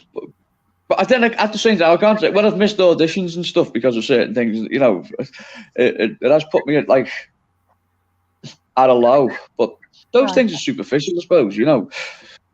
Yeah, but I think they'll come back to you. I really do feel like there's going to be something that's going to help, and you're going to be able to do more of that again. So, um, Brilliant. you open the space for that to happen, and it will. And you don't have to sacrifice or feel any guilt. You allow it to happen, Yeah. and add on. If you're not going to lose anything, you'll add on, and you can handle it. So it'll work out. Brilliant. I'll keep that in the cranium. Then about different things. Yeah, because people want to see you too. I mean, other people want to see you do your acting and comedy, and so you need to remember that you're not going to. Yeah, it'll be all right. I don't want to get personal, but you'll be all right. It'll work out. Thanks, Amy. Yeah. You're welcome. So we're going to get married then, me and you, is what you're saying, basically. Sorry, I didn't mean to embarrass you there. That was a tasteless joke. I apologise, Amy. Yeah, I don't know. I think it's gonna have Well, anyone it's watching better anymore. than a no, I suppose. Hello. Anybody there? Yeah. Sorry, I've killed the atmosphere completely with that one, haven't I, Amy? My apologies. I didn't mean to embarrass you. It's all right. No, but is anybody here anymore? I want to know if well, so, Yeah. okay. Yeah. You really do look like Kate Blanchett. You really remind me of Kate Blanchett. I do. Yeah. I'm tall. I'm tall, right? How tall are you? I'm like 5'10". Oh, well, I'm 5'10". But I'm slightly slovenly, so I'm probably just a little bit. Yeah. Well, Queen Mary, she was tall. Is that right? Yeah. Do you mean the ship or the woman? Both, the queen, the actual queen. Do you know, it's a strange thing. People say, any given day, people say to me, "Do you know what? You're a lot smaller than what I thought you were going to be." And then other people say, "You're a lot taller than what I thought you were going to be." It's like I never quite get the criteria of what they think. Like kind of. I've had that too. Kind of me type. I've had that too, where being tall, growing up, and people are like I've had okay, guys say, "Oh, you can't be 5'10". You must be blah blah blah blah," because they're 5'10", and I'm like, "Oh well, have you measured yourself?" And then I went and measured myself. I'm like, "No, I am what I am." Here's the thing: I think that we are shapeshifters, because I've seen like John was. My point is, I think John was a shapeshifter. So you look at him in Strawberry Fields, the video, and he reverted himself to his childhood. That was his childhood. It's psychedelic, but he was recounting a childhood experience. And he became that. He became little John Lennon outside of Strawberry Fields and all the play and the imaginary. And then you see him in a different photo, and he looks really, really tall. And then he's with Yoko, and he's like a child, because she kind of represented his mother and Aunt Mimi especially. And he would look really tiny with her. And then you see him in another picture, like Abbey Road. He's super tall. He's taller than everybody on the walk, all the rest of the Beatles. So I do think there's something where a lot of us are shapeshifters, and sometimes it's just the day or the energy or whatever. I think a good example of that. I mean, I agree with you. I've noticed that with John. There is like discrepancies in like from like you were saying. The one that kind of I think Robin Williams had that as well. I think Robin Williams at times he could look at the smallest person in the room, or he could be, it was obviously that like what the energy was given out, kind of like was in control of like the physical proximity, if that makes sense. Yeah, like he had big energy. Yeah, and it's just a shame that So basically, so you're tall, so I'm a small Englishman, Amy. So I would literally be like Dudley Moore, basically. If No. Dudley Moore used to go out with like exclusively 6 foot women, and like I think a 5 foot woman next to him would be taller than him because he was quite tiny. Well, that's the thing. Okay, so in the movie, and we'll have to close it down here pretty soon, but because it's like, oh, sorry. No, it's all right. But okay, so in being there with Peter Sellers, so he wasn't super tall. Like he was probably about, I don't know what he was, but okay, so in being there, you could see that they put lifts in his shoes, and I think what that was so that he would represent physically the adult, but mentally he was like that little child. And and I do think they did that on purpose. Yeah. Do you know Sylvester Stallone? I don't mean you know Sylvester Stallone. I mean, of course you know he is, but Sylvester Stallone on his films, he actually he has a special dolly track that he stands on. So he won't appear next to men who are taller than him. So he has to. He's obviously got a real height issue and all that. He has to stand on this raised platform in all his films, and in the Rocky films, a lot of them it isn't immediately obvious, but it's actually on a slant, so that he can appear. In the 2 shots, he can kind of like appear bigger than or the same size as his opponent and stuff. It's obviously a really big issue with him, it's like a really sore point. But that happens a lot in films, and I've seen that a lot where you see, I've heard and seen that where a lot of actors have done that, and that's just helps with the aesthetic of the film. Sometimes it can be the ego of the actor, but I think a lot of it has to do with it just doesn't look right to have the leading man. Yeah. That's part of the script, like Dudley Moore, he couldn't escape it, right? That he made it part of all his characters. But like most movies, they want to have that aesthetic of he's taller than. I suppose. Yeah, he's to them like he's got to look bigger or at least the same. Stallone and stuff. He's got to look like at least the same. Did you ever see Rhinestone? Yeah, it's a long time ago.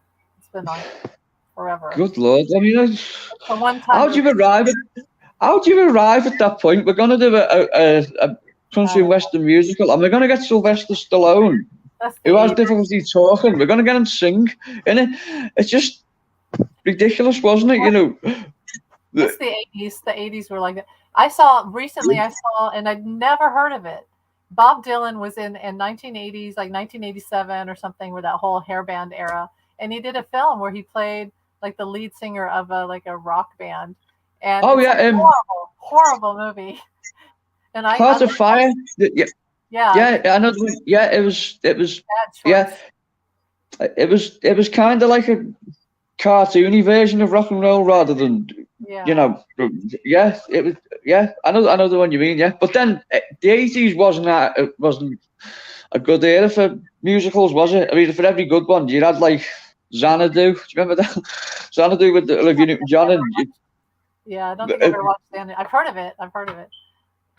Is that the roller skating movie? Yeah, there's a scene in it where she goes roller skating. Yeah, or Gene Kelly goes roller skating in it. I'm not even going to explain the plot because it's just. I mean, Grease too. What was? There's a film, Grease. Sorry, I've gone in film critic mode here. My apologies, Amy. Grease was a parody of musicals, whereas Grease 2 was a musical. If that makes sense. Yeah. It was. for Grease was an anti-musical that in itself was a great musical, whereas like they ignored all that with the sequel, and it just looked, silly. My apologies, Amy. So I could go on like this, I think the best way to describe the 80s was that if you don't take it too seriously, you can have fun.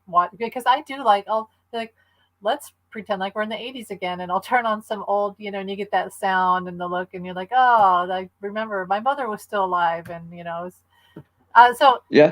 I like the 80s because now I can look back at them and go, okay. But at the time, I hated a lot of the stuff. It was so fake.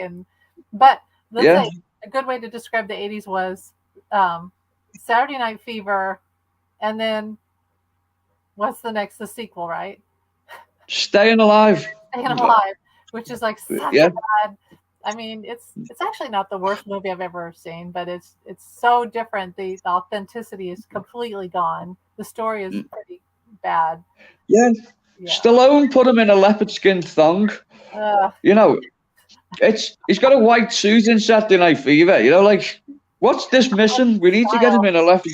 It's style, but it kind of things came. The problem with Staying Alive was that the anti-disco revolution happened. When people were burning disco records and stuff. And Saturday night. Yeah. Did you take part in it? Oh. No, I just remember it was when my dad was still around, and he actually liked Saturday Night Fever, and I remember hearing that music, and it was like some morning I woke up and it had been raining, and I woke up and my dad was listening to the soundtrack, and I just, as a little kid, I was like, wow, that's really the Bee Gees, that was really decent music. Even John admitted that was the disco was like kind of fun and some good stuff. Do geniuses? I mean, I love the Bee Gees, and Saturday Night Fever is one of the greatest movies ever, one of the greatest American movies ever made. I think I love that movie. It didn't need a sequel. I think everything was like encapsulated. I mean, I know why they made it, because they wanted to make more money, and they did make more money. Staying Alive was a big success, but the art was compromised, wasn't it? And whatnot. But yet Saturday Night Fever was fantastic, But I mean, can I just before we finish here, Amy, which this is like kind of do you know? I've said again. Apologies. Freddie Prinze was actually supposed to play Tony Manero in Saturday Night Fever. He was at one point. That would have been interesting. It would have been. I think it benefited from John Travolta doing it, but it's interesting, that because he was. Do you know the story? Do you know Freddie Prinze tried to kill John Travolta? No, I didn't know that. Because he was off his head on Quaaludes for the start. He was at that point he was a terrible drug user, wasn't he? And he'd been like the #1 TV star for 18 months or something. Wow. And he's seen on the cover of Time magazine, John Travolta, TV's new heartthrob. So he went and got it. He went and got a bow and arrow and tried to kill him. So the story could have been, instead of him shooting himself, he's in jail because he killed John Travolta. It could just have easily been that. Yeah. Whoops. Anyway, I've rabbited on too much. I'm sorry, Amy. I know I go off the thing. You inspire me to a rich vein of consciousness, free form. Yeah.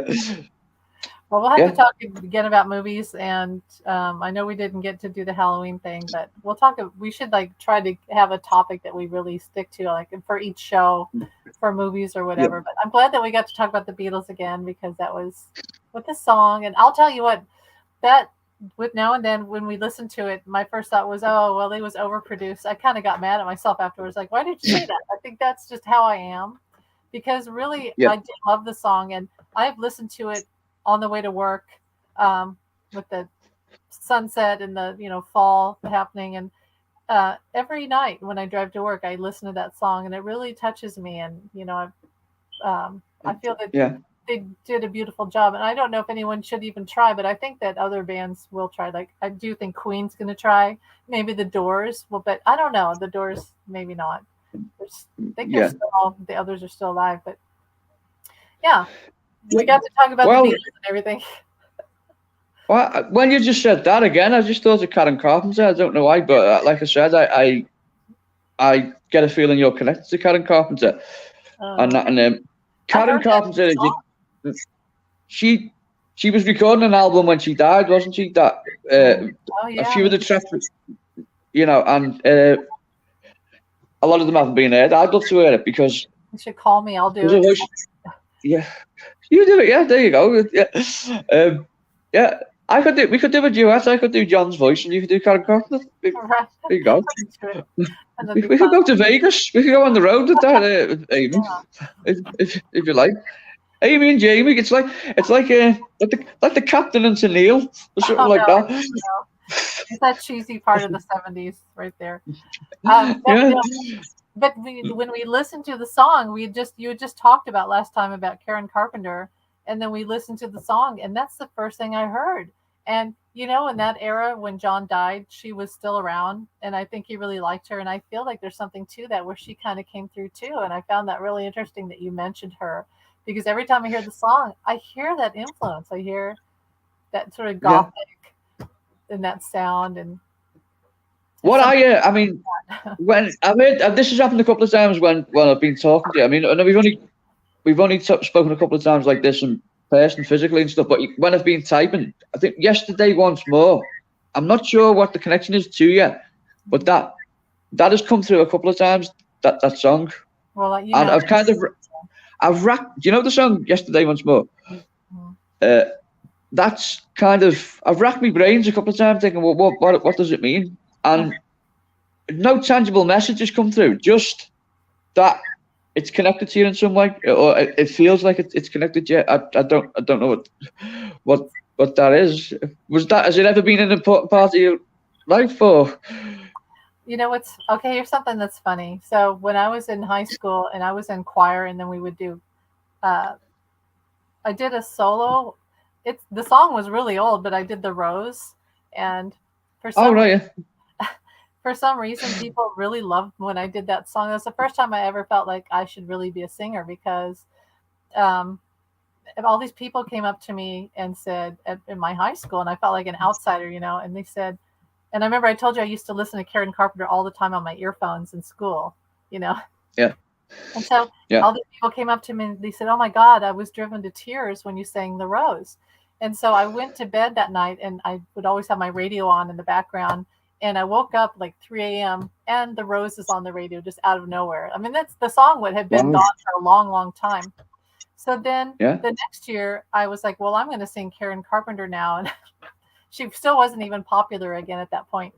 And so I sang her. So Karen Carpenter and I've always been told I sound like her. I used to read books about her when I was in high school. It was like this secret thing where I was always calling out to her. This is before I even had this thing with John. So I do think there's a connection between John and her and Julia and me and all these. And then I've told you about Alma Cogan. Yeah. I Cogan, think yeah, I'm a Cogan. something John's told me many times that I had a connection with Alma and music and singing, and then his mother and Alma and Karen Carpenter, and this all connected in some weird thing. And here I am, this nobody that that has all this weird stuff connected to me. So I do think there's a connection. I think so too. Yeah. I think so too, and I'm sure if you felt that then it is true, because you would know yourself. But the primary feeling I got when we first met was Karen Carpenter, and also that it was kind of, how can I say this? That it was kind of, it was meant to be secretive, if that makes any sense. Not secretive as such, but it wasn't as well known. Like, I felt like I was being privileged to find out that she was connected to you, if that makes any sense. But I would say, Amy, that song, I do feel that song, Yesterday Once More, is connected to you. I don't know what it is, and if I find out, I'll let you know. But I'll have to listen to it again. I've always You know, listened do you know what it is? I don't know whether I should tell you this, but I'll just tell you anyway. My ex-girlfriend was convinced I was the reincarnation of Peter Sellers. Yeah, thought you were. yeah. Or she thought you were. And we had sex on his grave, Oh, but God. it was one of. You I think she thought I was going. Heard everything here today. I think she thought I was going to turn back into him or something. If like some kind of, not like Doctor Who, or sort of like kind of. I was suddenly going to start vibrating and that and. There you go. It wasn't pleasant in the least for me, but Didn't John have sex on a grave too with Helen, his first girlfriend? I think so. Yeah, something like that. Yeah. Graves. Yeah, I know. He when he lived with Stuart Sutcliffe, his bed was a coffin, wasn't it? He found. He found he didn't have a bed, so he found a coffin and put pillows in it, and he said it was the most comfortable sleep that he'd ever had. I mean, that's kind of morbid and ironic when you think about it too, obviously. But, it's a shame. It's sorry, I went off on a weird tangent again there, Amy. My apologies. No. Oh, it's all right. Well, we'll have to close it down. Let's say you guys heard everything here. I don't know if anybody's still here, but watch the replay, and we'll do another show next time. We'll try to keep it shorter so that we can keep to a certain topic. But yeah, I'll be more disciplined next time, Amy. And, sorry, I know I'll go off on. It will be worse. It will be worse. It could be worse. Yes, but coming from comedy, I think, and improvisation theatre, that's kind of you scramble around in the dark until something hits, that kind of thing, and whatnot. And I think, but I do enjoy talking to you, and that's why I go off on various different tangents and stuff like that. Sharon Foster says Jamie is cool. Thank you. There you go. This is what I've been telling people for years. It's about time someone got onto it. No, thanks, whoever it was who said that. Thank you, I appreciate that. I think Amy's cool as well. Thank you. Sharon Foster. I think you're cool too, Amy. I think your sisters are doing it for themselves. We're in the club. We're in the club together. We're in the rock and roll. Remember, I told you that I think that, and we do have to close this down soon. But there's certain people that I think that are the cool people, and there's the beautiful people, and there's the cool people. I guess we're in the group because beautiful being from what we radiate from within. But to me, cool is the rock and roll people, like they're true rockers, like Buddy Holly and the Beatles and all that stuff, and that we hold to the anthem of that we're united by music and we're united by peace and love, and that we could all get up and dance together, and it's sort of communistic, but that's what we are. And also the whole thing with talked about Jack Kerouac. When I read On the Road, it changed me forever. And I know Andy Kaufman had that. A lot of people that I feel like when you read that book, you get in the club too. There's some weird. No, I know what you mean. It moved me as well. When I read it, and it was. I'm just glad I didn't read Catch It in the Rye, because that's. I tried to read it. I'm ADHD. I was the same. Yeah. I didn't like Holden Caulfield as a character. He was a brat in the book. That's it. I just couldn't see the fascination. Have you read The Confederacy of Dunces? No, I haven't heard that. That's one to look for. That's a good one. Yeah. Anyway, sorry. Do we need to wrap it up or? We'll do 2 more minutes. Tell me. Let's see. Let's end it for what? How do you think your life has been changed by living where the Beatles were and like in Liverpool? And how do you think it would be different if you had just grown up in America and been some small town? Right. Yeah. Well, do I consider myself? The thing is, if I had the opportunity to go to America, I would. And if the option was to never come back, I'd put up with that as well. But it's kind of Liverpool. I realised over years that I was lucky. Really, I've been lucky to be grounded, but from Liverpool, the area is so grounded. There is a kind of, like John said in many interviews, the accent is still looked down upon by people around the country. I think a lot of people love the accent. Is it the British people that look down on it? Because I think Americans. Oh yeah. Oh no, it's Americans. Anyone from outside of England have a better attitude to Liverpool.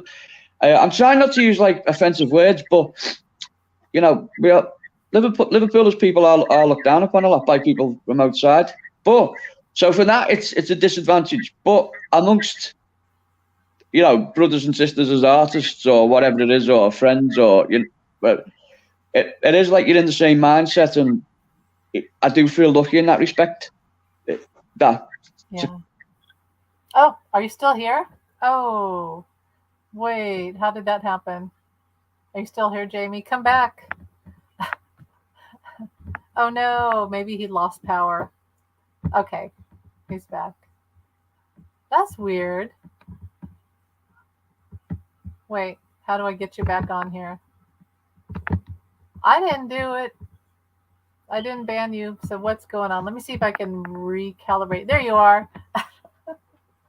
What happened? It's Hello. The ghost can you see me? I can't see. I can hear you. I can't see you. Do you want me to talk like John Lennon? Well, you already do. You already do. You don't have to try. I never said I was bigger than God. I just said what I said. Now it's all this, How did that sound? Well, it sounds like John. Now, listen, that's from the Ruddles, where they said that they were bigger than God. I laughed so hard when I heard that. It wasn't Jesus. It was God. For God.